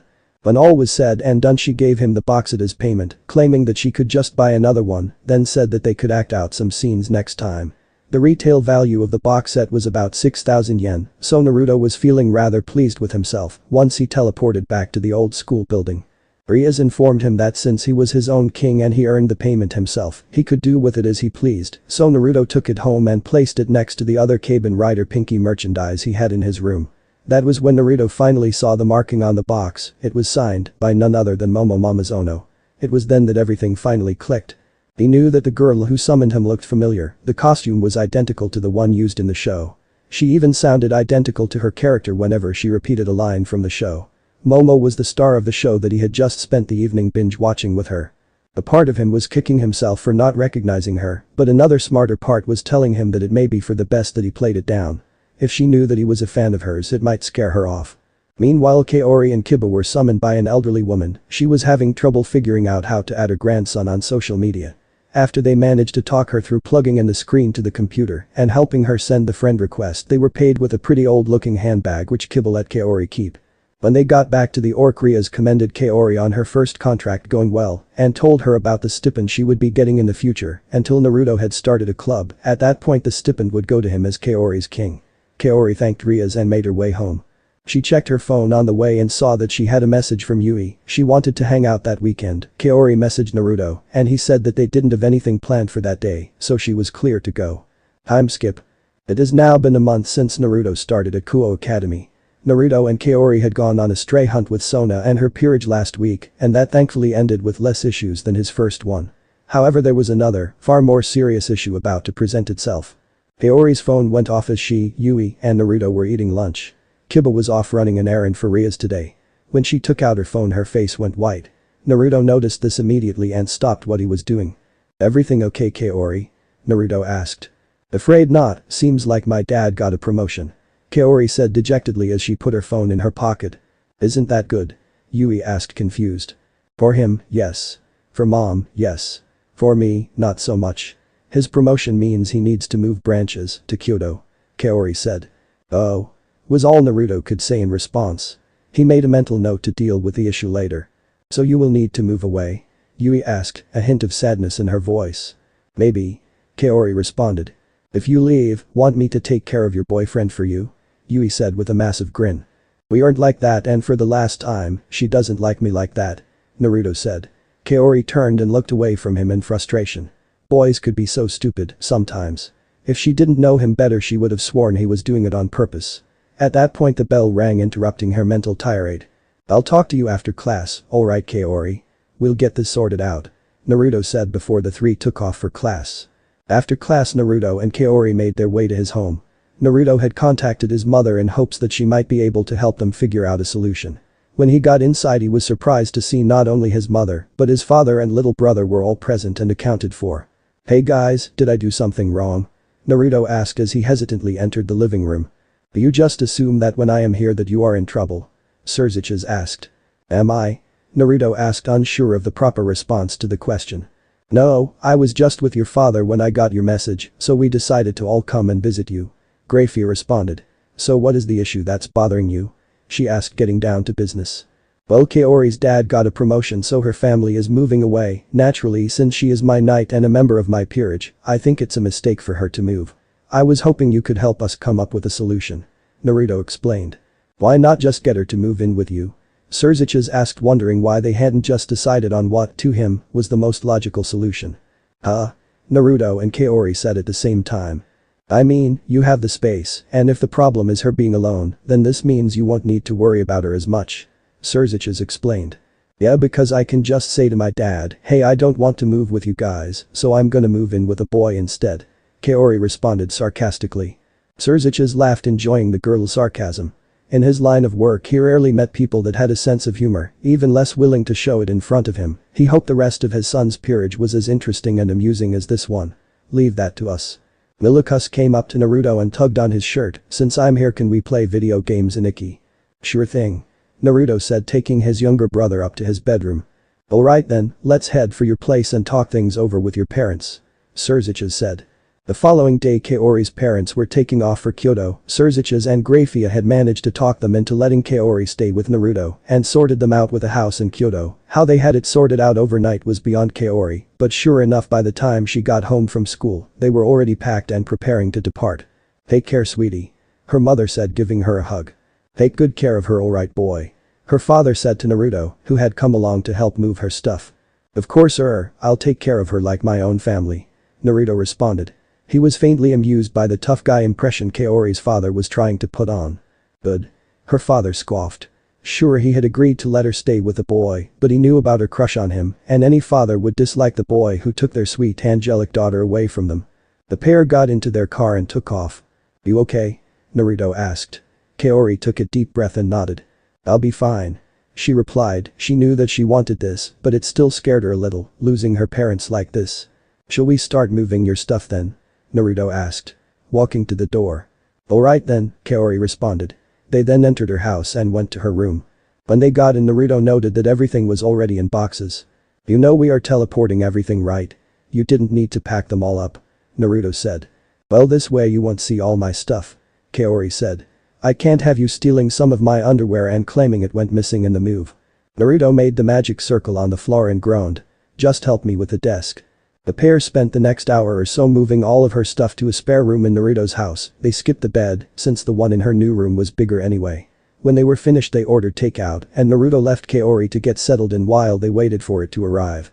She decided to call up Yui and talk to her friend about the past 2 days' events. "Hey, how's it going?" Yui asked. Hey, I managed to get it all sorted out with my parents last night, so I'm getting to stay in Kuo. Kaori said excitedly. That's awesome, so are you gonna be living alone? Yui asked. Not exactly. Kaori responded hesitantly. What's that supposed to mean? It means I'm kinda staying at Naruto's house permanently. Kaori responded. How the hell did you convince them to let you stay with your boyfriend? Yui screamed into the phone. His parents had a talk with them and convinced them that it was the best solution. Kaori responded simply. Alright, listen here, this is a golden opportunity for you, and if you don't take advantage of it, then I will. Yui threatened. What do you mean? Kaori asked, confused. Despite all my help, your relationship is the same as it was a month ago. Tomorrow morning when he wakes up, make him breakfast or something. Guys like that kind of stuff, right? Yui said. You are living with the boy, so take this chance to get with him. Goodbye. Kaori said, distraught with her friend's interest in her relationship with her king. Wait, don't hang up. I was Jock, Yui shouted as Kaori hung up on her. Kaori buried her head in her pillows and let out a muffled scream. I suppose I could give him a bit of a show at least. Kaori finally conceded. Reaching under her shirt, she unhooked her bra and took it off, leaving her shirt on. The rough fabric caused her nipples to erect. It's not explicitly asking him to look at me, and I can just claim that I usually go braless at home, since this is my home now. Our home. She blushed when she thought of it as their home. Giving herself a once-over in the mirror, Kaori went downstairs to wait for the food with her king. Chapter 6, The Second Night and a Bird. It's been a week since Kaori moved in with Naruto, and things have been going well for the pair of devils. Naruto had gotten a regular contractor in Momo who summoned him routinely, usually for mundane tasks, and they'd quickly become friends. Currently the two were going through the script for the upcoming movie that Momo was starring in. Filming was scheduled to begin in a few nights, and she wanted to practice. You have fallen for my trap, now prepare to suffer, foul demon of hell. Momo announced, jumping up onto her couch. You don't seem to understand, Pinky. It wasn't you who trapped me, but I who trapped you. Naruto said, cackling evilly. How is that possible? How could you have known what we were planning? Momo said in feigned shock. I have already won the loyalty of one of your own, now Kaben Silver. Naruto said, posing like a supervillain as he revealed the twist of the film. There are more games being played here than you could have, understand, Pinky. Naruto said in a different voice, now acting as Silver. Silver, how could you? Momo asked in feigned disbelief. In order to spring my own trap. Naruto said. What? Naruto said in his Demon King voice. You are already dead. Naruto said back as Silver. No. Naruto cried out. Silver, you saved us. Thank you. Momo said. I know. Naruto said in the hero voice. I want you to know, Silver, I have feelings for you. Momo began. Not now, Pinky, for you see, I'm dying. Naruto said. I know, I've always known, somehow. Momo said solemnly. Naruto and her both found it amusing that the script was completely disregarding the character's previous line. Goodbye, Pinky. Naruto said. Naruto and Momo both burst out laughing at the god-awful script. What a terrible ending. Naruto got out as he rolled around on the floor in hysterics. Momo wasn't faring much better as she lay doubled over on the couch. Well, the company can only afford to have the actor playing Silver for the movie, and it would be a pain to keep him on for the next season. Momo explained, sitting back up as she wiped a tear out of her eye. Probably for the best, I doubt he'll be received well by anyone other than teenage fangirls. Naruto said. Well, at the very least it gives the marketing team more merchandise to sell. You can only resell the same face with a new costume so many times. Momo said. I disagree, me and some old friends of mine had like 8 of the same figure of you between us. Naruto said. That's a little pathetic. Momo deadpanned. Ouch. Naruto replied, placing a hand over his heart in feigned pain. Anyway, it's getting late and at least one of us needs to sleep, so here. She handed Naruto a signed poster. Sorry, it's a duplicate from last time, but we had some leftovers at the office, pretty sure it will still sell though. Thanks, I'll catch you later, Pinky. Naruto said, creating a magic circle. Yeah, later. She said, waving goodbye. Meanwhile, Kaori Murayama was having a far more interesting night. She received a summon request from a new client.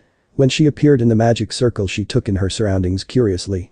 She seemed to have been summoned by a teenage girl if the layout of the room was any indication. The books on the desk were the same as the ones she had, advanced mathematics, English for dummies, a brief history of kendo. That was odd, they were the exact same. She turned her head a little more and noticed a shinai resting against the wall as well. She gulped, suddenly worried that her summoner might recognize her. Hey. There was a scared and very recognizable voice coming from her right. Kaori turned and saw her best friend, Yui Kadis on the floor, clearly shocked that the summoning circle worked and even more shocked that it was Kaori that had come through. "Hey." Kaori said, smiling tentatively. "You called." After a couple minutes spent calming Yui down and explaining that she wasn't dreaming, the two were able to actually discuss what was going on. "So you're a devil?" Yui asked her friend, still not quite believing that this wasn't a dream. "Yep, been one for a little over a month now," Kaori responded. "Wait, so you became a devil, how?" Yui asked. "Well, it happened when a stray devil, that's a devil, went against their master and killed them or ran away, was assaulting girls around town. The local devils were hunting it and they managed to track it down just as he was about to rape me, but he had already hypnotized me, so I fought against the devils. They managed to stop me and almost killed the stray when I got free and took the hit for it while I was still hypnotized. I would have died if I wasn't revived by my master," Kaori explained, carefully avoiding giving away any names. She didn't want to bother Naruto or Rias with this. "Your master? So are you a slave now?" Yui asked, worrying for her friend. "It's not like that, my work involves answering summons like this, handing out those flyers you used to summon me, and hunting strays. He isn't, you know, Naruto wouldn't make me do anything I didn't want to," Kaori said, going red at the implication of the things her friend was implying Naruto could do to her. What made her blush was the realization that she wasn't entirely against it. "Naruto? You mean Naruto Gremory, your crush and housemate, is a devil?" Yui shouted. "Quiet down," Kaori said, but nodded seriously. "If not for him I'd be dead right now. However, there are a few perks that come with being his servant." "Like?" Yui asked, intrigued. "Well, for one, I get my own room at his house, a nice salary for working as a devil. Since his family's on the school board, I get my tuition paid for by them, and they're even going to cover college if I end up going there, although I guess it'll depend on what he wants to do. Then there's the benefits of being a devil, I don't get tired as easily, I have increased endurance, and I'm much stronger now too. Additionally, since I was made into a knight, I even get a massive speed boost, see?" Kaori explained as she dashed to the other side of the room, throwing papers up in the air as she passed by. She'd made it from one side of the room to the other and back in less than half a second, evidenced by the shinai she was now holding. "Awesome, I want to be a devil too," Yui exclaimed in awe at her friend's performance. Kaori was shocked at this, she wasn't expecting her best friend to just ask to be turned into a devil. "Well, I could see about talking to Naruto about it, but I doubt he'd go for it." Yui looked disheartened. "Why?" "You see, I have this thing called a sacred gear. It's something that was given to me by God and it lets me go faster every time I hit someone. Well, I would love you to join Naruto's peerage so we could hang out more. It is Naruto's decision," Kaori said, activating her sacred gear so her friend could see the white wing stubs coming from her shoulder blades. "Oh," Yui said sadly, her eyes downcast as she looked at the white and blue stubs jutting from her friend's back. "Well then, now that I have explained myself, why exactly was it that you needed to summon a devil to do your bidding?" Kaori asked playfully, trying to cheer her friend up. "Well, I wanted to, ugh, it's super embarrassing. If it's you that I'm asking, then I don't really want to ask for it now," Yui said, going quite red. "Trust me, I will be completely professional, I am here on business after all," Kaori responded. Kaori got back home shortly after Naruto did and found her king in the living room. He was fiddling with one of his evil pieces the other night and seemed deep in though. "I'm back," Kaori announced, snapping Naruto out of his thoughts. "Oh, sorry. Welcome back," Naruto said, turning his attention back to his remaining knight. "How was tonight?" "Interesting," Kaori said after thinking for a moment. "Interesting?" Naruto asked curiously. "It was Yui that summoned me," Kaori said, wondering how he'd react. "Oh no," Naruto groaned, putting a hand over his eyes. "So what did you do?" "I got a contract," Kaori said, holding up a pillow humorously. "What did she want that was worth a pillow?" Naruto asked, confused. Normally the price paid was related to the service requested. A pillow meant that it was a small request and could have easily been fulfilled by the human if they had so desired. "I'm afraid I'm not at liberty to say, but that wasn't all. She asked if she could become a devil too," Kaori said flatly. "That was something I wanted to talk to you about actually," Naruto said, gesturing for Kaori to sit down. "After I managed to tune out detecting your sacred gear, I tried looking for another one at our school and I was able to pick one up, specifically one coming from Cadis." "Seriously, do you have any idea what it is?"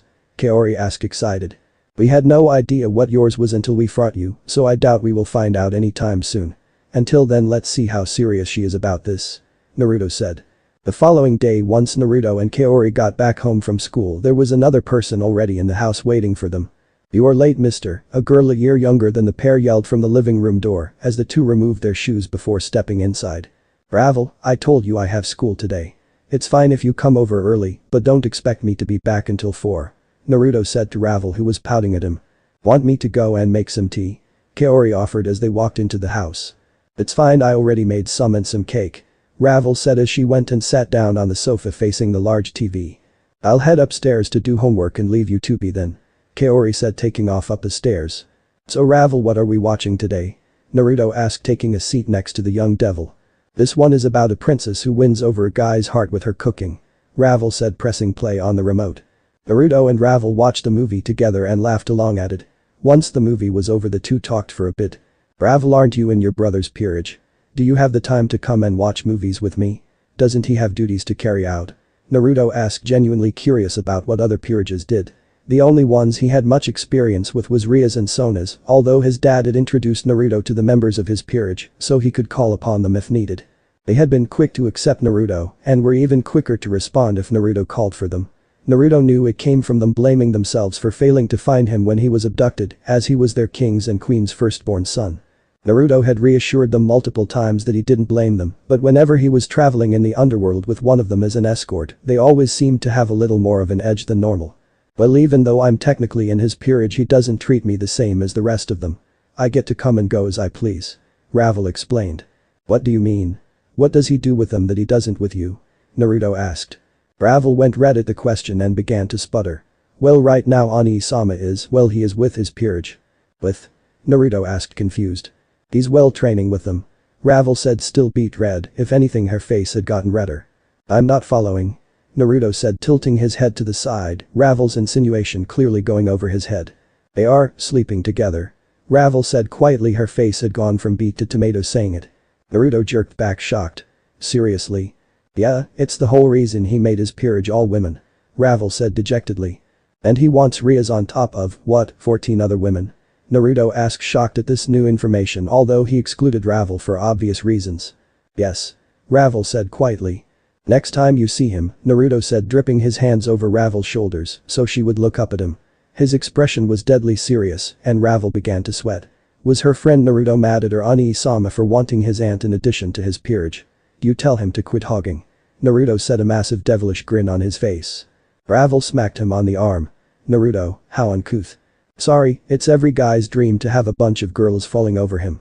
Naruto claimed, his eyes sparkling with sacred wisdom known only to the males of the race. Even yours? Ravel asked with a red face at her friend's confession. Well, it used to be, now, I'm not entirely sure.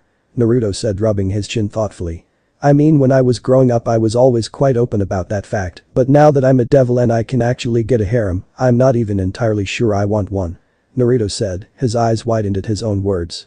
He was shocked at his own maturity, although as he said it, he knew it was what he believed. Well, what changed? Ravel asked, curious. When I got my evil pieces I was sure I was going to use them to make a harem. It felt like the kind of thing I would do, but once I actually started looking for people I had to think long and hard about who I wanted in my peerage. I wanted people that I would still be friends with even after 1,000 years. When I revived Kaori after she died, I added another quota to my peerage. Naruto said with a fire in his eyes. They need to be strong enough to protect themselves and each other so that we don't need to go through something like that ever again. Can I join? Ravel asked suddenly. Naruto turned and gave her a quizzical look. Can you? He replied, you're already in Riser's peerage, are you able to take someone else's peerage members? Well, you can trade pieces. Ravel explained, I can ask Oni-sama if he will trade my piece for one of your spare ones. Since I'm a bishop, you trade an unused bishop to him in exchange for me. You can also trade already reincarnated devils too, so you could trade your knight to Ria's for her one, if you both were so inclined. If you want to, then I'm okay with it. Naruto said, a little taken aback with the sudden offer. You're my friend, and I already know you're strong. I've got another spare room anyway, so. Alright then, I'll ask Oni-sama tonight. I've got to get going, but I'll see you later. Ravel said, getting up and creating a magic circle to leave. Alright then, I'll talk to you later, Ravel. Naruto said as his friend left. Kaori came down the stairs and began picking up the dishes and glasses from Naruto and Ravel's movie night. She was wearing a loose top which said 3031st Street in graffiti style and a pair of hot pants. So good night? She asked Naruto as he got up to give her a hand. It was alright, movie was decent. Naruto said. Ravel is going to ask her brother if we can trade bishops, so we might end up getting a second member soon. Great, so I can finally get a hand taking care of your lazy ass. Kaori joked. Hey, I help. Naruto defended himself a little, sad at her comment. He wasn't that bad at cleaning up after himself, was he? Not much. Kaori said offhandedly as the pair entered the kitchen to do the dishes and make dinner. Speaking of new peerage members, any call on Yui? I'm not sure, I want to hold off on making a rash decision. Naruto said. Like you did with me? Kaori asked. Hey, you died in my arms there, and I just found out that I could revive people if they died, I needed to test it out. Naruto claimed, making excuses. So what's this about you making a harem? Kaori asked, causing Naruto to accidentally crush the sponge he was using.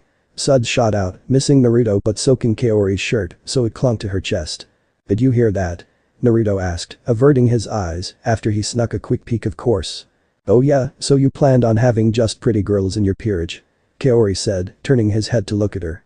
But you changed your mind after you decided to revive me? Around that time, yeah. Naruto admitted. Is that supposed to mean that you don't think I'm attractive? Kaori asked, sounding a little mad, and though he didn't hear it, hurt. What? Of course not. Naruto said, offended. Have you seen yourself? The kendo training cuts down any extra fat on you and gives you a great athletic body. Your hair is a rich chocolate color, silky smooth, and it frames your face in a way that just makes all of your features pop. Due to your training and night speed, your legs are well toned and muscled enough to make any girl jealous. And that's without me even getting started on your. Naruto said before realizing what he had said and silencing himself. Kaori just looked on, red in the face, a little shocked at how many details he was able to list, and it had sounded as if he had been about to go on. What I mean is, I decided that I wanted people that I could trust and get along with in my peerage, and that looks would be secondary. Naruto tried to explain, but Kaori just stood there still shocked. Idiot. Kaori said quietly, looking away. The following day at school, it was the start of the planning for the school's culture festival, so Naruto's class had to decide what they were going to do. There were a few rather basic suggestions, but the far and away winner was a maid cafe. Why? Because it gave the girls an excuse to force Kiba, and to a lesser extent Naruto, to dress up in butler uniforms. The pair tried to convince the rest of the class that it wouldn't be that easy, but the girls voted them down, including Kaori.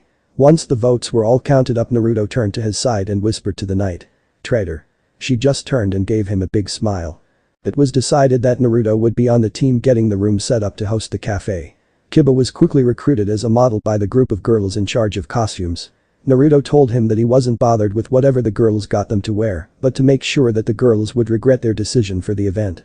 The knowing smirk shared between the two sent shivers down the spine of Kaori, who was watching the two chat in hushed tones in a corner as they flashed devilish looks concerning whatever they were saying. Sometimes the hearing can be a pain. She said quietly, only Yui was close enough to hear her. What did they say? She asked. You're better off in the dark. Her friend replied. Anyway, what days can you stay back? Kaori was currently organizing the group that was responsible for working on the tables, layout, and decorations. Since she, Yui, and Naruto were all in that group, she thought it would be a good chance to get the two to talk to each other. I'm good for Mondays and Thursdays. Yui said after a quick check of her phone. Alright, I'm clear on Thursdays, but I'm busy with stuff on Monday. It was a bold-faced lie, but Kaori needed to set her friend and her king up with some alone time, and since Naruto had Ravel over most Thursdays, but the two took Mondays off of devil work, it would be perfect. I've got Mondays off. Naruto said, not noticing what his scheming knight had planned. The others in the group began to sound off on the days that worked for them. Alright then, I'll get the rota organized for our group.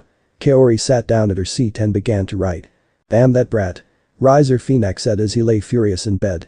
His queen, Ubaluna, was lying next to him and knew what was wrong. She was there when his sister came home and asked if he would tread her away. That had made her king mad.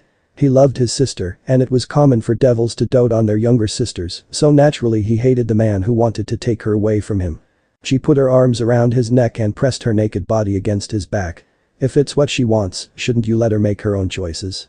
She said, taking a chance on the idea that he might actually take some advice for once. He has listened to her before, usually at a time like this, just after he had his way with her. He was more understanding after letting it all out. I won't let her. She's mine, nobody else's. I'm her king and she is my bishop. Nobody, and I mean nobody, is taking her away from me. Running off with the first guy she meets, could she be any more of a fool? Riser said angrily. That's what I did. Hell, that's what half the girls in your peerage did. Ubaluna reminded him softly as she stroked his back. She could feel him shaking from pure rage. Yes, but that was with me. I'm different from whoever it is she wants to go to. I'm better. Riser said, missing the look Ubaluna gave him. Why don't we go and meet with the boy? Then you might be able to get something out of him. Maybe even convince him not to go through with it. Yubaluna said soothingly. You can even visit Ria's when you do. I like that idea. Riser said laying back down on the bed as his queen mounted him a grin on both their faces. Alright, with this we can get 43 people in at once. Yui said. That's the most we can realistically get into the classroom comfortably. Naruto said looking around. Unless you used magic. Yui noted. Not so loud. Naruto said putting a hand over her mouth. He quickly removed it, recoiling in disgust at the fact she'd licked his hand. Yui said taking his hand back and wiping the saliva off it. Why would you do that? Habit, done it with friends since kindergarten, Yui explained nonchalantly. And besides no one would believe that you can actually use magic. Naruto's phone went off at that moment. Naruto gave a stern look to Yui before pressing answer. Hey man, what's up? Biba's voice came through over a number of girls' voices speaking excitedly in the background. Hey, Naruto, you mind telling Butchu that I'll be running late, I'm being dragged off to act as a dress-up doll. Yeah, alright man, have fun you damn playboy. Naruto cursed his friend. We're done here, so I was just about to head over. Naruto arrived at the orc to an unfortunate scene. Riser Phoenix sat on one of the sofas with his queen in his arm as he continued to ask Rias to come and sit on his lap. The sight of it made Naruto feel a little sick. He was even hitting on Kaori, who was standing against the wall, her face expressionless, despite Ravel repeatedly telling him to stop.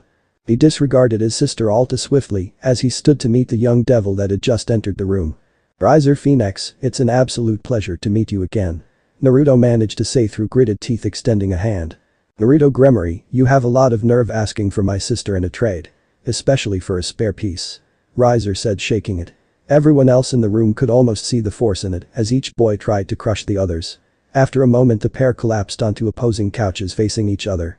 Kaori moved from the wall to stand behind her king, while Yubaluna sat up straight next to hers. Well, to be fair, Ravel was the one who offered. Naruto stated. You dare contradict me? The elder Phoenix asked, his temper rising. Brother, calm down. Naruto-sama is my friend and a member of the Gremory family. Ravel stated. Friend, that is merely how he is acting now, just wait. As soon as he has your piece he will use you like a toy and then toss you aside. Riser stated, making every girl in the room's stomach turn. I'm nothing like that. Naruto said with a controlled grin on his face. I would never force a woman to do something she doesn't want, unlike a certain someone. The pointed jab was not missed by anyone in the room and you could almost see the steam coming off of Riser. You want my sister, fine. Then fight for it. A rating game in 1 week between my peerage and yours, you may borrow pieces from my fiancé if you need to fill your board. I will show you what happens to those who insult Riser Phoenix. But just in case you were thinking of turning it down, I'll throw in another piece of your choice from my peerage as well. I have a full set and you can pick any one of them if you win. Ravel looked extremely unhappy with the outcome, everyone did, but Ravel looked like she was about to bite her older brother's head off for this stunt. Alright then. If I win you trade me Ravel and a piece of my choice. If you win, I'll drop the whole thing. Naruto said. And you'll never talk to her again. Riser said, the smug grin on his face spreading. Ani-sama, don't. Ravel tried to interject. Shut up Ravel, the men are talking. Riser said, turning, he smacked his sister with the back of his right hand to shut her up. The entire room looked stunned at his complete disregard for her, although the Riser's queen didn't so much as flinch.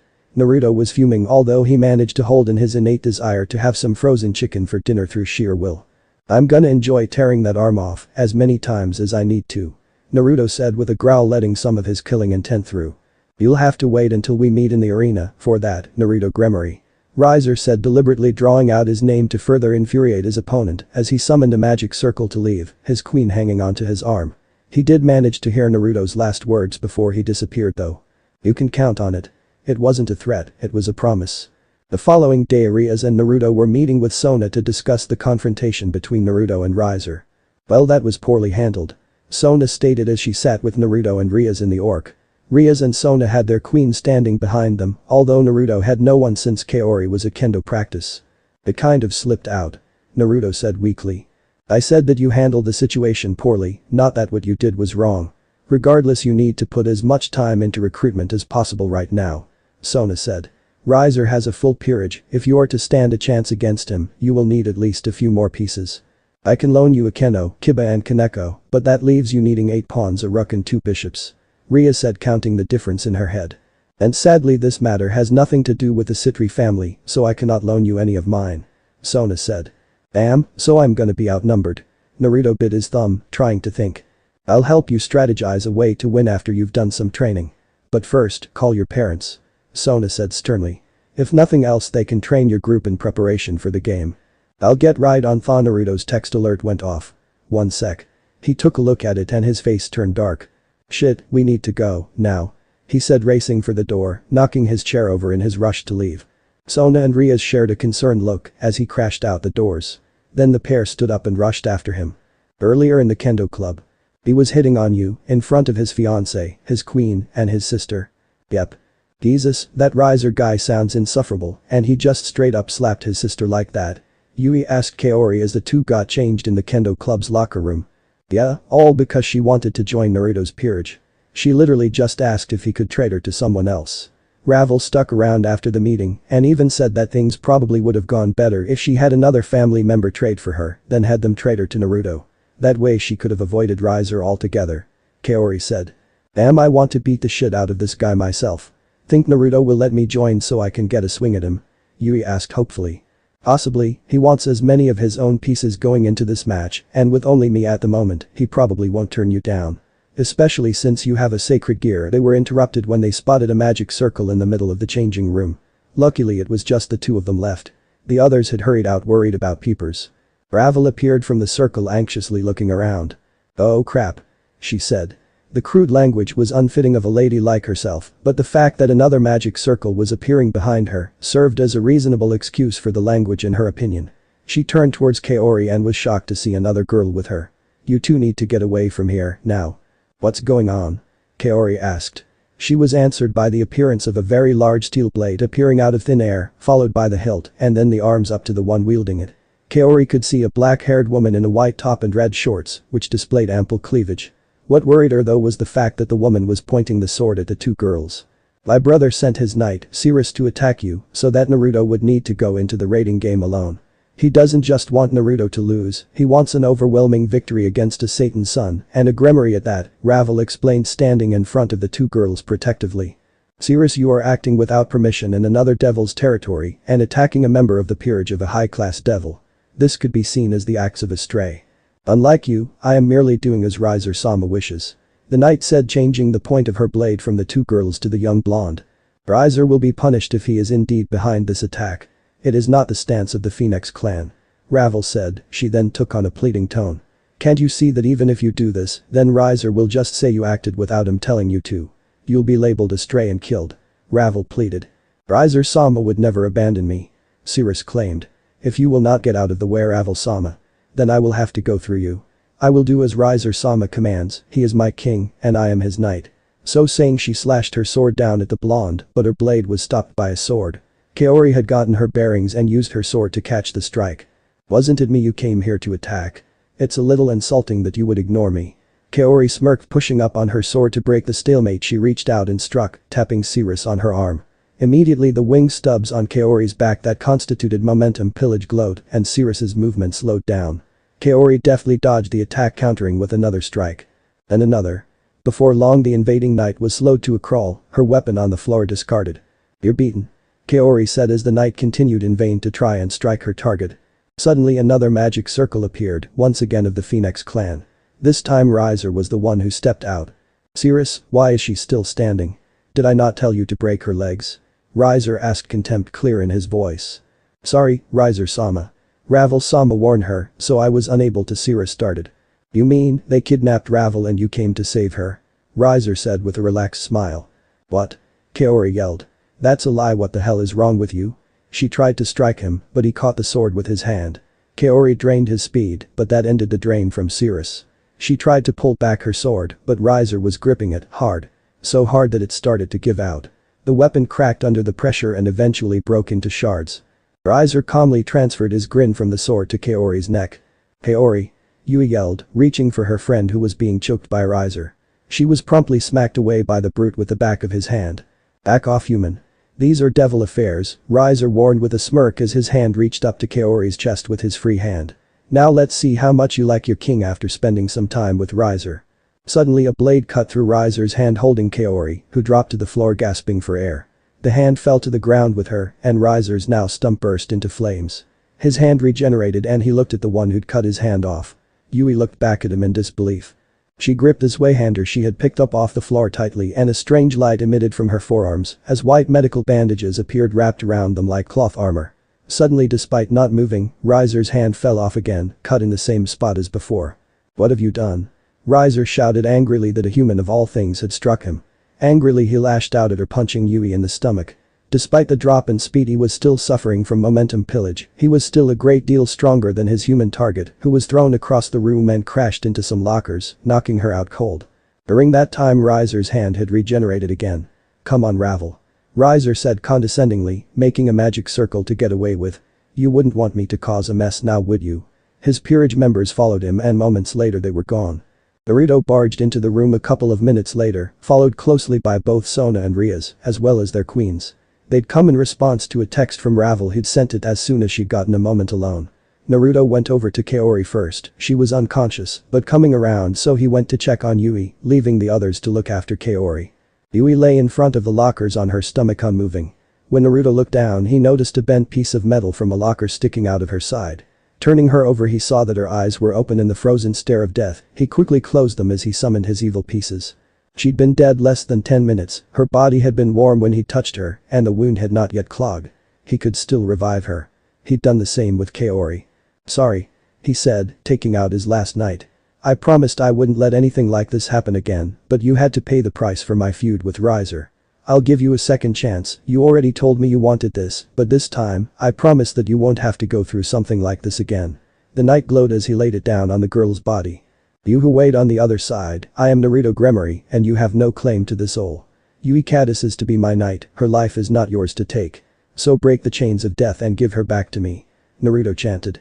A magic circle flared around the two, and Yui took a deep breath and started to breathe again. This was part 1.